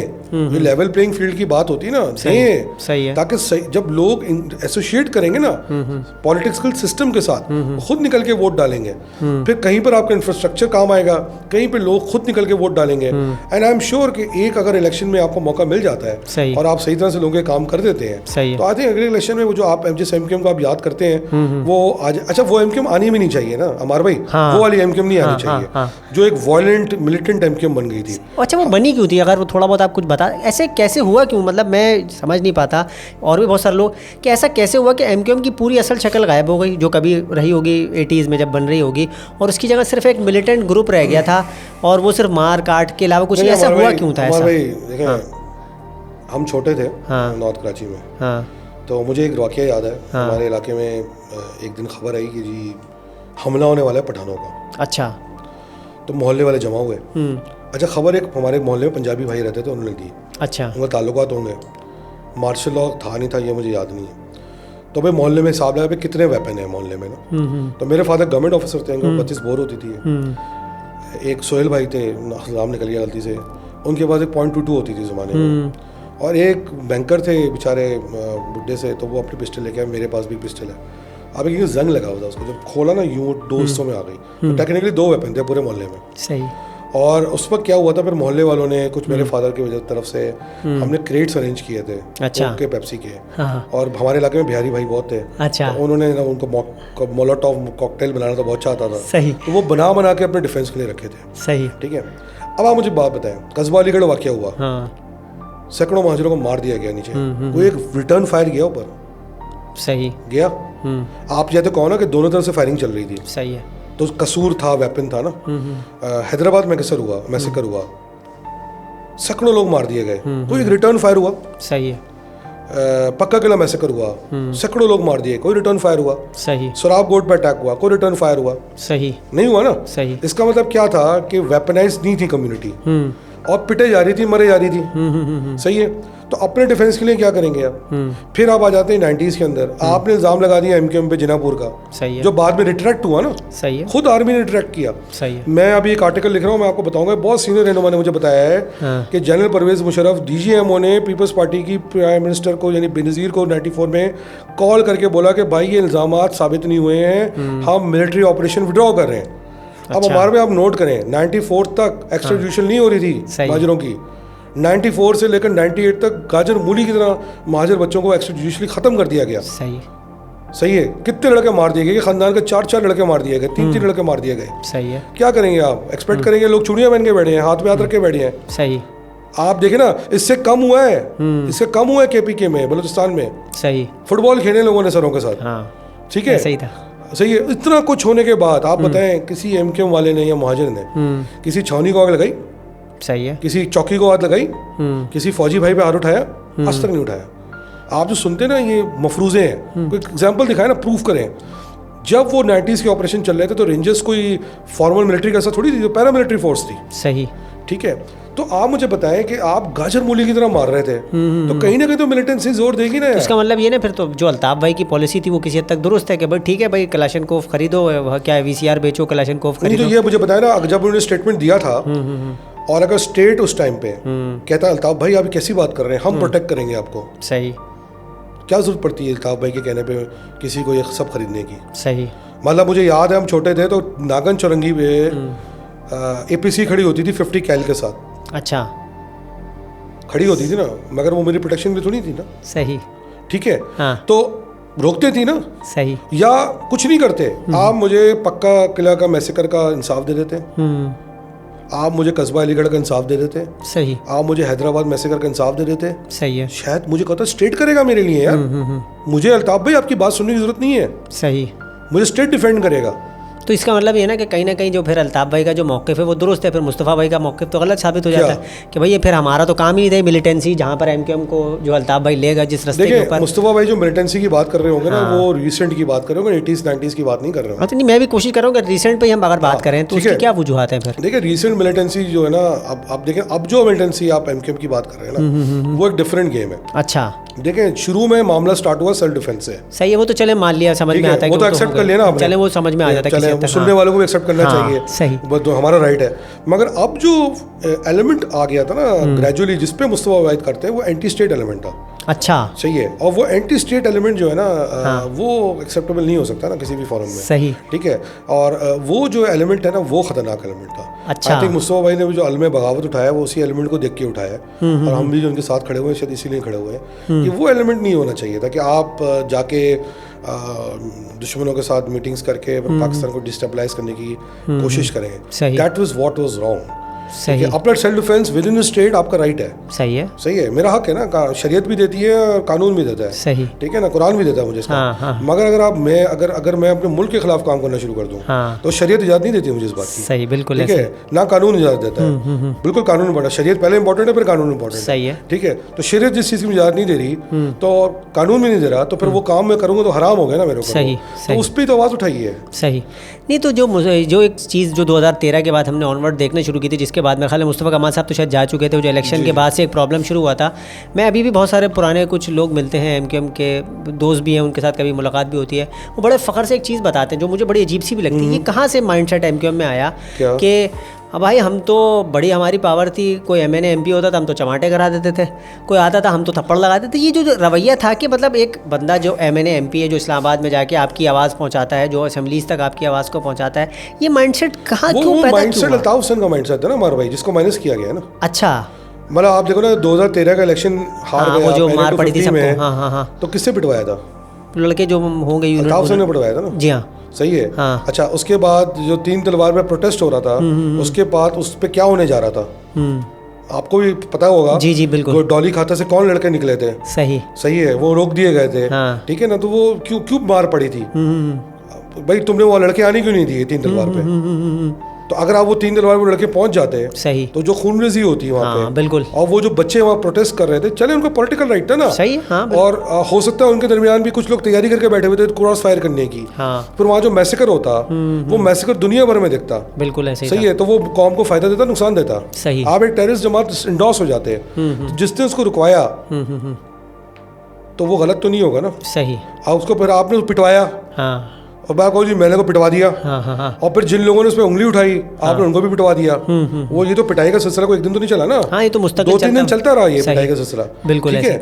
तो आप जो बात कर रहे हो ना, तो ये तो फिर देखिए ना हुआ क्या हुआ, ये कि आप मंजिल नहीं रहनुमा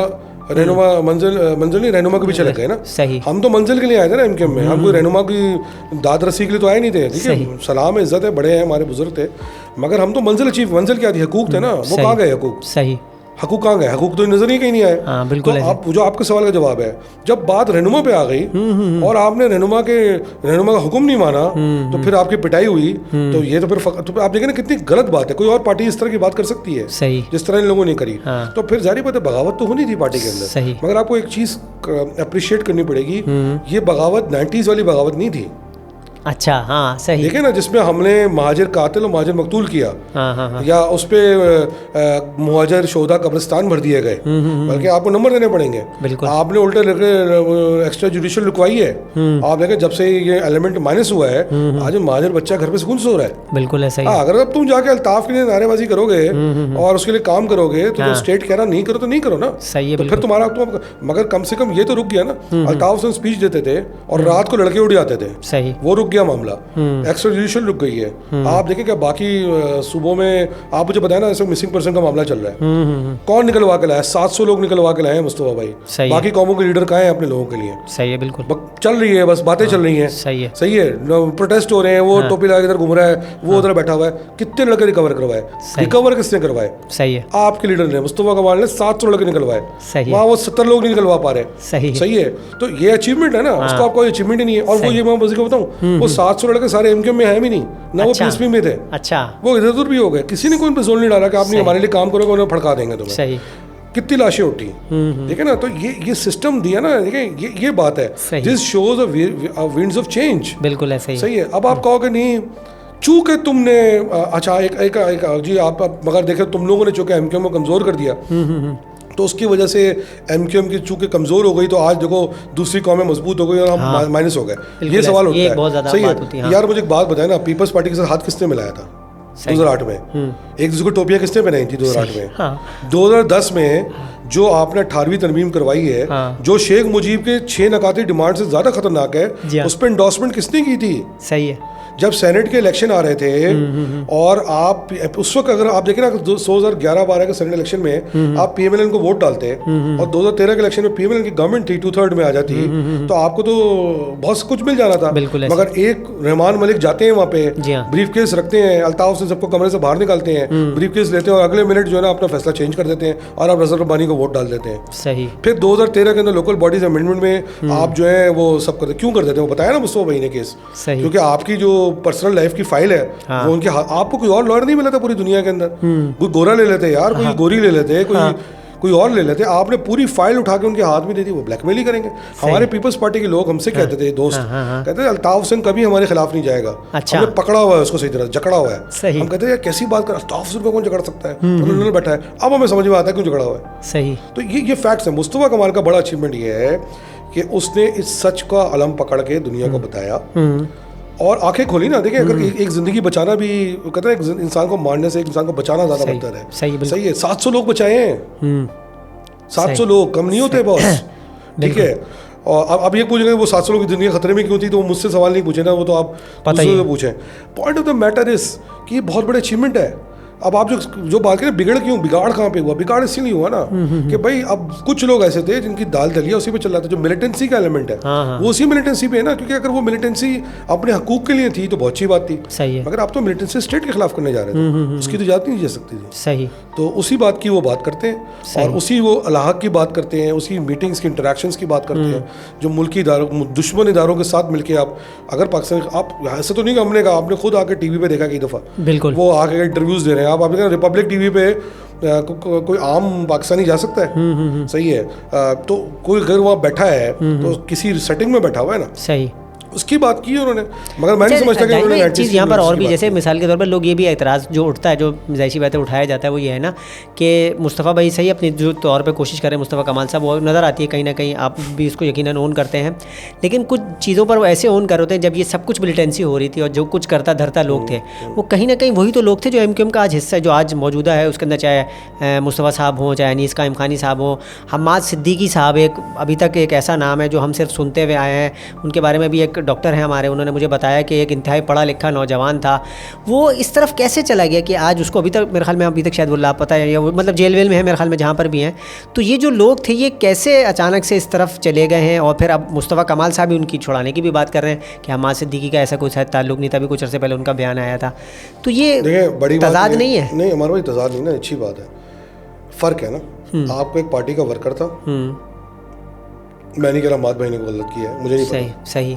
हमने जैसे मैंने कहा जिनापुर का मफरूज़ा था, बाद में गलत साबित हुआ। सही। मैं हम्माद भाई को खोज दूँ, पता चला कि वो मफरूज़ा गलत था। सही। मगर कम से कम मुस्तफ़ा ओन कर रहा है अपने लड़कों को। चलिए ये तो इसको तो इम्पोर्टेंट है, देखिए तो बहुत अहम तरीन चीज़ है। जो आपके सवाल का जवाब है इसमें, मैं दुबई में कितने लड़कों को जानता हूँ कि जो कितने केसेस में नाम नहीं ले सकता, जब दुबई आते थे उनको डिसोन करती थी MQM। अच्छा।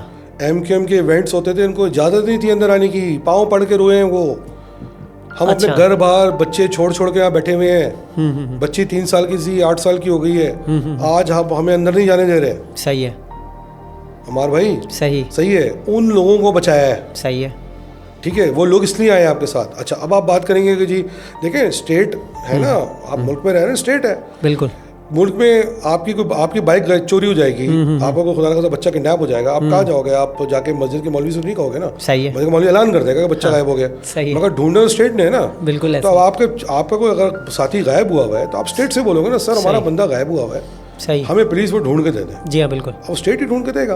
बिल्कुल। वही मुस्तफा भाई नहीं किया, उसमें गलत क्या? नहीं, इसमें तो खैर कोई, मैं तो खुद इस चीज़ को बहुत ज़्यादा अप्रिशिएट करता हूँ, क्योंकि हमने देखा बहुत सारी मजहबी सियासी जमातें हैं, उनके जब लोग लापता हुए तो उन्होंने तो डिसोन ही कर दिया ना। उन्होंने कहा हमारे इनसे कोई ताल्लुक ही नहीं। MQM को चले कम से कम, या मुस्तफ़ा कमाल साहब को कम से कम इतना क्रेडिट तो जाता ही है कि उन्होंने उनको ओन तो किया हुआ ही है, चाहे छूटे ना छूटे, कम से कम बताते रहते हैं। अभी भी मेरे ख्याल में कल या परसों जो मंशूर का ऐलान किया है उसमें भी लापता अफराद को उन्होंने शायद सर फहरिस्त रखा है, मेरे ख्याल में ऐसा ही है ना। अच्छा, यहाँ लड़के हैं जो मिसिंग है, उनको रिकवर होना चाहिए। सही। अच्छा, दूसरी एक चीज़ और भी बताइएगा, ये बताएं कि ये जो लड़ाई का आगाज़ हुआ, मतलब मुख्तसर अगर आप बता सकें कि मुस्तफ़ा भाई नाराज़ किस बात पे हुए थे, मतलब क्या असल कहानी क्या थी? कि अब कौन सी एग्जैक्टली क्या हो तो मुस्तफा भी बताएंगे। अच्छा मगर जो मुझे समझ में है वो ये है कि देखें जो पॉलिसीज जा रही थी ना वो बहुत गलत जा रही थी। अच्छा। और आप एक पोजीशन ऑफ स्ट्रेंथ से पोजीशन ऑफ वीकनेस में चले गए थे। सही है। आप मेयर थे, आपने इतना ज़बरदस्त काम किया था, फिर आप पीपल्स पार्टी के सेकंड फिडल बन गए, फिर सेकंड फिडल के बाद आप थर्ड फिडल बन गए 18वीं तरमीम के बाद। हाँ। फिर कटी पाड़ी शुरू हुई। हाँ। गाजर मूली की तरह महाजर बच्चों को बसों से उतार के लियारी गैंगवॉर ने आइडेंटिफाई कर करके मारा उनको। ठीक है, सर काट के हमने ऐसी ऐसी वीडियोस देखी, हम जिक्र भी नहीं कर सकते। सही। ठीक है, तो जारी बात है आपकी पॉलिसी ने, मतलब मैं आपको नाम नहीं सकता कि भाई एक ऐसे आदमी का कत्ल होता है उस पर कभी हड़ताल कर दो। भाई साहब तो सो रहे। अच्छा भाई, जब भाई साहब उठेंगे जी, भाई साहब जब तक उठेंगे तो रात के 11:30 बज गए होंगे यहाँ पे। हड़ताल का ऐलान करोगे तो अगले दिन कौन 12:30 ऐलान करोगे, कौन लोगों को थोड़ी पता होगा अगले हड़ताल। अब तो मीडिया एक्टिव है ना। सही है। सॉरी 2010 या 11 में तो सोशल मीडिया इतना एक्टिव नहीं था ना। सही। भाई सो रहे, अगर किसी ने ऐलान कर दिया तो भाई ने अगले दिन सस्पेंड कर दिया उस आदमी को। अच्छा। तो ये वाकयात है ना। मतलब देखिए प्रॉब्लम पता क्या है, प्रॉब्लम ये है कि मुस्तफा कमाल ने आके सच को लोगों को बता दिया है। सही है। एमके में बहुत सारे ऐसे लीडर हैं जिनको सिर्फ बहुत सारी स्टोरीज पता है। अच्छा। मैं चूंकि कुछ की वो नाम लेना आके वो बताए ना क्या हुआ है वहाँ पे।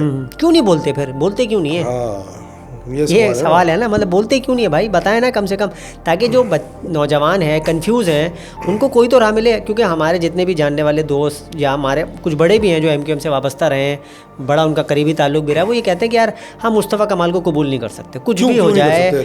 ये अल्ताफ़ हुसैन को गालियाँ देता है, ये अल्ताफ़ हुसैन को बुरा भला बोलता है, अगर ये शायद ये काम ना करता तो शायद हम इसको तब भी कबूल करें। हाँ। ये बिल्कुल ही इलॉजिकल सी बात है। अच्छा। आप अगर गलत को गलत नहीं कहेंगे तो इसका मतलब आप मुनाफिक हैं। सही है। ठीक है। अल्ताफ़ हुसैन की देखिए प्रॉब्लम क्या है, हमने कई दफ़ा अल्ताफ़ हुसैन की सिर्फ पॉलिसी पे बात की है। सही है। तो हमें कई लोगों ने फ़ोन किया, यार आपने तकिया कर दिया। अच्छा। अस्तगफुरुल्लाह। अच्छा। यार आप तो उनकी एहतराम में बकवास कर दी। हाँ। उनकी गलती को आइडेंटिफाई किया, मतलब हम तो उनकी गलती को आइडेंटिफाई कर रहे हैं ना। नहीं यार आपने गाली दी है। अच्छा। इसलिए आपकी माँ बहन को गाली पड़ रही है। अच्छा। अल्ताफ़ हुसैन की पॉलिसी को गलत हाईलाइट करने पे आपकी माँ बहन को गाली पड़ रही है। अब आप मुझे बात बताएं, मुस्तफ़ा कमाल भाई जब आए, देखिए हर इंसान का दिल होता है ना, आपको क्या पता अल्ताफ़ हुसैन ने क्या किया होगा उनके साथ। सही। सही है। अगर 2 गाली दे भी थी, ठीक है, 4 गाली दे भी थी, तो अल्ताफ़ हुसैन ने क्या किया? अल्ताफ़ हुसैन की तकरीरें मौजूद है ना, जहाँ पर वो बैठ के रिकॉर्डिंग्स हैं कि गालियाँ दो, रिकॉर्डिंग्स हैं वहाँ, रिकॉर्डिंग्स हैं गालियाँ दो। अच्छा। अल्ताफ़ हुसैन या तो कोई बहुत बड़े महात्मा हो ना, हाँ, वो बैठ के बता रहे हैं 90 पे कि जी बच्चा कैसे पैदा होता है, तो बहुत बड़े महात्मा हो ना जिनकी हमने तौहीन कर दी है, नाउज़ुबिल्लाह अस्तगफुरुल्लाह। ठीक है ना, बहुत बड़े कोई पीर मुर्शिद है वो। सही है। हमने कभी कोई पीर मुर्शिद नहीं माना, हमने उनको अल्ताफ़ हुसैन को अल्ताफ़ भाई कह दिया, इज्जत में बड़े हैं, क्योंकि हमने बाप भी नहीं माना। सही है। हमने हमेशा को लीडर, मैंने कम से कम ऑन रिकॉर्ड इसलिए इज्जत की उस आदमी की कि भाई चलो वो उस पार्टी का लीडर था जो मेरी कौम के लिए बात करती थी। सही है। अब कल खालिद भाई बैठे हैं, हम खालिद भाई की इज्जत करेंगे, कल खालिद भाई के कुछ एक्स भाई बैठे होंगे, एक्स भाई की इज्जत करेंगे, वाई होंगे तो वाई की इज्जत करेंगे। ठीक है। Point of the matter is, अगर आप नोट करें इस चीज़ को कि ये गालियाँ क्यों पड़ी। हाँ। ये गालियाँ इसलिए पड़ी कि भाई आप जो हैं वो गालियाँ दे रहे हैं, रिटर्न में गालियाँ पड़ गई। ये सब बहाना है। देखें ये वो लोग हैं जो आज भी किसी गलत फहमी में बैठे हुए हैं कि हेलो होगी और ये भाई जो है ना कोई करके लैंड करेंगे और दोबारा गेम शो ऑन हो जाएगी। वो गलत फहमी में बैठे हैं और वो देखिए वो नुकसान कर रहे हैं अपना। वो जितनी देर करेंगे इस रियलिटी को एक्सेप्ट करने की, नहीं ट्रेन भी छोड़े ना, अच्छा कौम के लिए करे ना। आप मुझे बताया ना इस वक्त रेस में जो 4, 5, 6, 7 मुहाजिर लीडर्स मौजूद हैं, उसमें सबसे स्ट्रॉन्ग लीडर कौन सा है बताएं आप मुझे बता देना। मुस्तफ़ा कमाई के क्रेडेंशियल्स क्या होंगे, कोई और बता दें जी ये बहुत ज़बरदस्त लीडर है। सही। जिसका रिकॉर्ड क्लियर है। सही। नहीं डाल पाएंगे आप। सही। फाइल निकल आएगी हर किसी की। अच्छा। सही है, 100% फाइल निकलेगी। अच्छा, मुस्तफ़ा भाई की कोई फाइल नहीं है? 100% नहीं है। ये कैसे कह सकते हैं आप? मुझे पता है, मैं उनको साथ ही नहीं होता। अच्छा। मैं को डिफेंड ही नहीं करता। सही। अगर मुझे कोई बात पता होती मैं डिफेंड ही नहीं करता। सही। सही है। तो मैं ऐसे थोड़ी उनके साथ खड़ा हूँ। तो point of the matter is कि अगर आपके पास कोई ऐसी लीडरशिप मौजूद है तो वो इंतजार में बैठेंगे जो वो वापस आ जाएंगे। हाँ हाँ, ये भाई आपके दरमियान एक स्ट्रॉन्ग लीडर मौजूद है, उसको सपोर्ट करो, उसको एक जगह पहुंचाओ, उसको चांस दो ना। कल मुस्तफा भी गलती करेंगे, मुस्तफा को भी क्रिटिसाइज करेंगे। सही है। मौका तो देना। सही मौका नहीं दिया ना उन्होंने अभी तक। नहीं वैसे क्यों नहीं कबूल, मैं अभी भी मैं समझ नहीं पा रहा हूँ कि लोग मुस्तफ़ा कमाल को कबूल करने के लिए तैयार क्यों नहीं है। मतलब एक जो मेरी अपनी राय है, हो सकता है आपकी राय मुख्तलिफ हो, आपके पास भी जैसी बात इन्फॉर्मेशन आती है, आप उन लोगों से मिलते भी हैं, क्यों मतलब उस तरीके से महाजर जो लड़के हैं, नौजवान हैं, जो उर्दू स्पीकिंग तबका है, वो मुस्तफ़ा कमाल को अपना लीडर के तौर पे अच्छा जिनकी मजबूरियाँ, जिनकी नौकरियाँ हैं या कारकुनान हैं, वर्कर्स हैं, वो तो चले पार्टी के साथ कनेक्टेड हैं, वो तो शायद किसी हद तक आ भी जाते होंगे, लेकिन एक वो जो वेव चलती है किसी लीडर के लिए, वो वाली फीलिंग अभी तक मुस्तफ़ा कमाल के लिए पैदा नहीं हो सकी। आपको लगता है ऐसी, या मेरी सिर्फ परसेप्शन है? जब भी आप तारीख उठा के देख लें, हाँ, जब भी आपने सही बात की है ना तारीख में, हाँ, पहले आपको पत्थर पड़े हैं, जूते पड़े हैं, नबी पाक सल्लल्लाहु अलैहि वसल्लम पत्थर पड़े, जख्मी हुए, सच लेके गए थे ना, सही, उनसे बड़ा तो किसी का दर्जा नहीं हो सकता दुनिया में, सही, ठीक है। उन्होंने कितनी मेहनत की हमारी, कि आज हम अगर जन्नती हैं, उस स्ट्रगल के बाद जन्नती हैं, सही, ठीक है ना। तो ये दुनिया में शैतानियत जो होती है ना, हाँ, उसके पैरोकार जो होते हैं ना, हाँ, वो हमेशा जो है ना सच को इतने आराम से मानते नहीं है, सही है, क्योंकि अल्लाह ताला ने उनकी आंखों पे तौक डाल दिया होता है, सही है, ठीक है। ये जो होता है ना दिल में दीन या दिल में ईमान आना, हाँ, ये अल्लाह ताला की बरकत से आता है, सही। अल्लाह ताला नहीं चाहे ना तो आपके दिल में बरकत, मेरा नजरिया है ये, सही, ये सोच भी अल्लाह ताला की तरफ से आती है, सही। जिनका फैसला कर लिया ना कि इनको फिरौन के साथ डुबोना है, तो वो डूब जाएंगे, सही है, वरना वो ईमान ले आते हैं, सही। मेरा ये बिलीफ है, बिल्कुल, तो थोड़ा बहुत मैंने मज़हब पढ़ा है, सही। तो मैं समझता हूँ कि यही वजह है कि वो शायद डूबने की तरफ जा रहे हैं, और उनको सोचना चाहिए कि देखें वो जो पॉलिसी, देखें जब तक अक्सर लोगों को तो बेचारों को पता ही नहीं है ना, जो यंगस्टर्स हैं उनको पता ही नहीं हुआ क्या है, हाँ, यही ना, सही है, बहुत बड़ा। और यही काम आप देखें ना, जब आप ये बताने जाते हो, अब मैं आपका व्लॉग करके पॉडकास्ट करके जा रहा हूँ, आप हो सकता है आपको भी गालियाँ पड़े, हाँ, कि आपने मुझे क्यों बुलाया, सही, और मुझे भी पड़े कि मैंने बातें क्यों करी, सही, मगर ये मेरा फर्ज है, हाँ, कि मैं सच लोगों तक पहुँचाऊँ, सही, सच पहुँचाऊँगा, हाँ, मैंने अपना काम कर दिया, सही है, बाकी ईमान लाना नहीं लाना तुम्हारा काम है भाई, सही है, मैंने पैगाम पहुंचा दिया तुम तक, सही है, यही होता है ना तबलीग, यही आपने अल्लाह का पैगाम पहुंचा दिया। वो कहते हैं ना जब तक पैगाम नहीं पहुंचा, हाँ, तब तक माफ़ी है, मैं पैगाम पहुंच गया फिर नहीं सुना आपने, सही है, दिमाग क्लियर कर लिया, उसके बाद तुम जिम्मेदार हो, मैंने अपना काम कर दिया ना, अब तुम कह रहे हो कि नहीं मैंने गलत रास्ते पे चलना है, चलो, सही है, मगर ये अब अल्लाह का फैसला है ना, देखिए अब नियतों की गेम है सारी, अगर मेरी नीयत सही है, मुस्तफा भाई की नीयत सही है, अनीस भाई की नीयत सही है, तो अल्लाह ताला हमें कामयाबी दे देगा, सही है। अगर हमारी नीयतों में फतूर है तो हम कुछ भी करने कामयाबी नहीं मिलेगी, सही है। मुझे लगता है कि हमारी नीयतें सही है, सही है, अल्लाह ताला उसको मान रहा है, वरना शायद मैं आपके साथ नहीं बैठा होता, सही है, सही। तो हमें पूरी उम्मीद है कि हमने जो एक विजन बनाया हुआ है कौम के लिए, हाँ, हमारी नीयत सिर्फ और सिर्फ कौम के हकूक हासिल करना है, सही है। अगर अल्लाह ना करे कहीं पर किसी कदम डगमगाए, तो वो मुझे अल्लाह को भी मुंह दिखाना है ना मरने के बाद, सही है।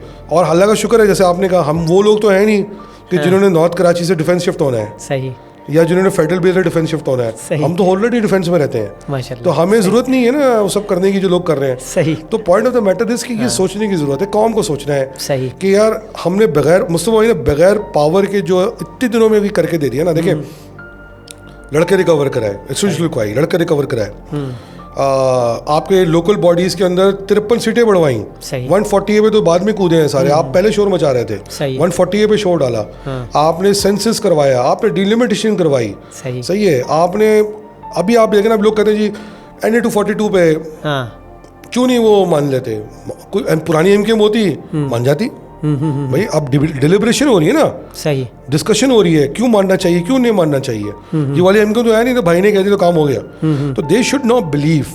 अब वो ये कहें कि नहीं जी आपने उनके साथ धोखा किया, कोई धोखा नहीं किया, अच्छा, एक आदमी कौम की रोज बलि चढ़वा रहा था, एक आदमी कौम को गद्दार बनवाने की तरफ लेके जा रहा था, हमने उसके खिलाफ बगावत की है, सही।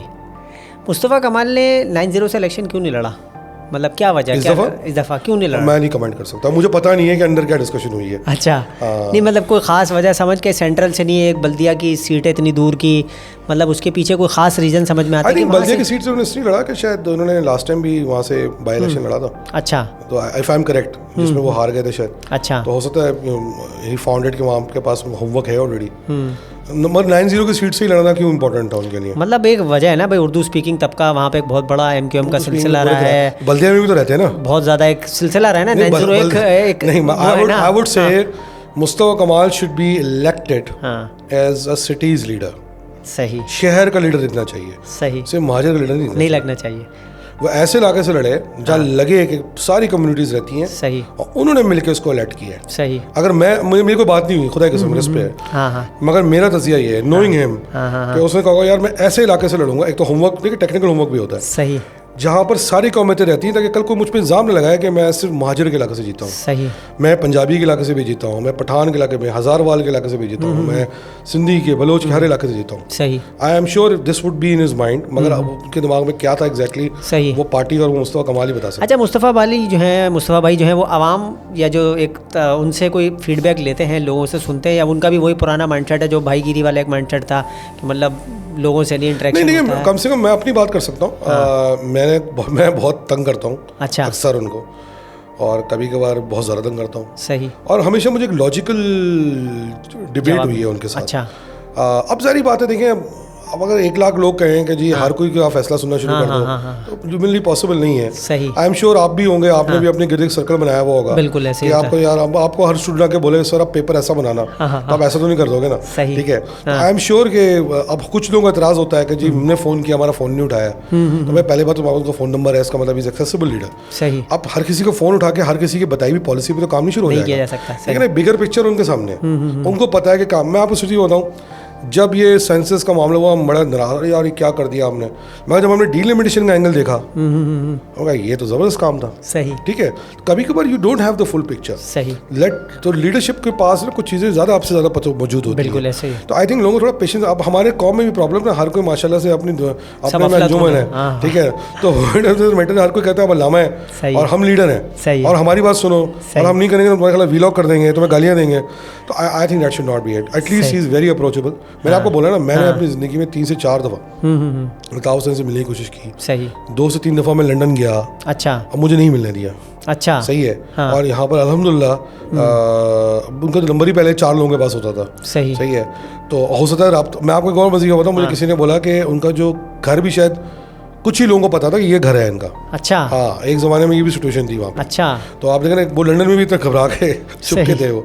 तो point of the matter is कि I think is a very approachable leader. He is a practical person, ठीक है, एजुकेटेड, विजनरी। और सबसे अच्छी बात पता है हमारे में मुझे क्या लगती है, MQM में ना पहले से मैं होती थी। कायद कायद कायद कायद कायद, बस पूरी महवर कायद था। फिर उसमें कभी कभार कौम का तड़का लगता था, फिर कायद, फिर कौम का तड़का, फिर कायद, फिर दुश्मनों गाली। अगर आप आज की तकरीरें सुने ना MQM की, उसमें आपको ना कौम की बात नजर आएगी। सही। कायद अपनी बात नजर नहीं आएगी, पार्टी की बात नजर आएगी। सही। और सबसे बात यह है, दीन की भी बात नजर आएगी। बिल्कुल ऐसा ही है। शरीयत के रेफरेंसेस हैं, कुरान के रेफरेंसेस हैं। नहीं, मुझे और भी बहुत सारे लोगों ने बताया कि अब तो मुस्तफा भाई ने शायद वहाँ पे नमाज का भी प्रॉपर इंतजाम। आप गए पाकिस्तान हाउस? नहीं, मेरा इत्तेफाक बिल्कुल आप जाएं पाकिस्तान हाउस। अच्छा। मैं बल्कि आप मुझे बोले, मैं कल ही बात करता हूँ।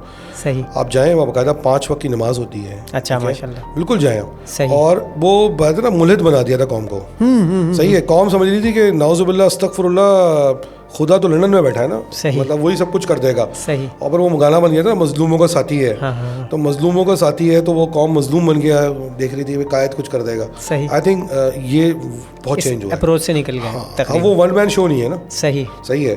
तो I think I am sure कि मुस्तफा, आई एम श्योर नहीं, आई एम वेरी क्लियर कि मुस्तफा ऐसा आदमी है नहीं। सही। कि वो कहेगा यार मैं हाँ, वो सारी बात है। देखो यार, एक लीडर होता है ना, आप कंपनी में काम करते हो, बिल्कुल CEO है यार, CEO के डिसीजन है। आप अपना देखो, हम भी जॉब करते हैं, हम कहेंगे बॉस हमने ये काम करना है। सही है। अल्टीमेट डिसीजन CEO का है। अब ये नहीं हो सकता CEO ने आपकी बात नहीं सुनी तो आप कहोगे यार ये तो पागल है, मैं रिजाइन दे दूंगा। सही। या मैं छोड़ दूंगा। या तो you listen to him, follow chain of command. बिल्कुल। तो कभी आपकी सुन भी ली है। हाँ, ये अब आपके ऊपर है, आप अपने केस को कितना बेहतर तरीके से प्रेजेंट करते हैं। सही है। सही है।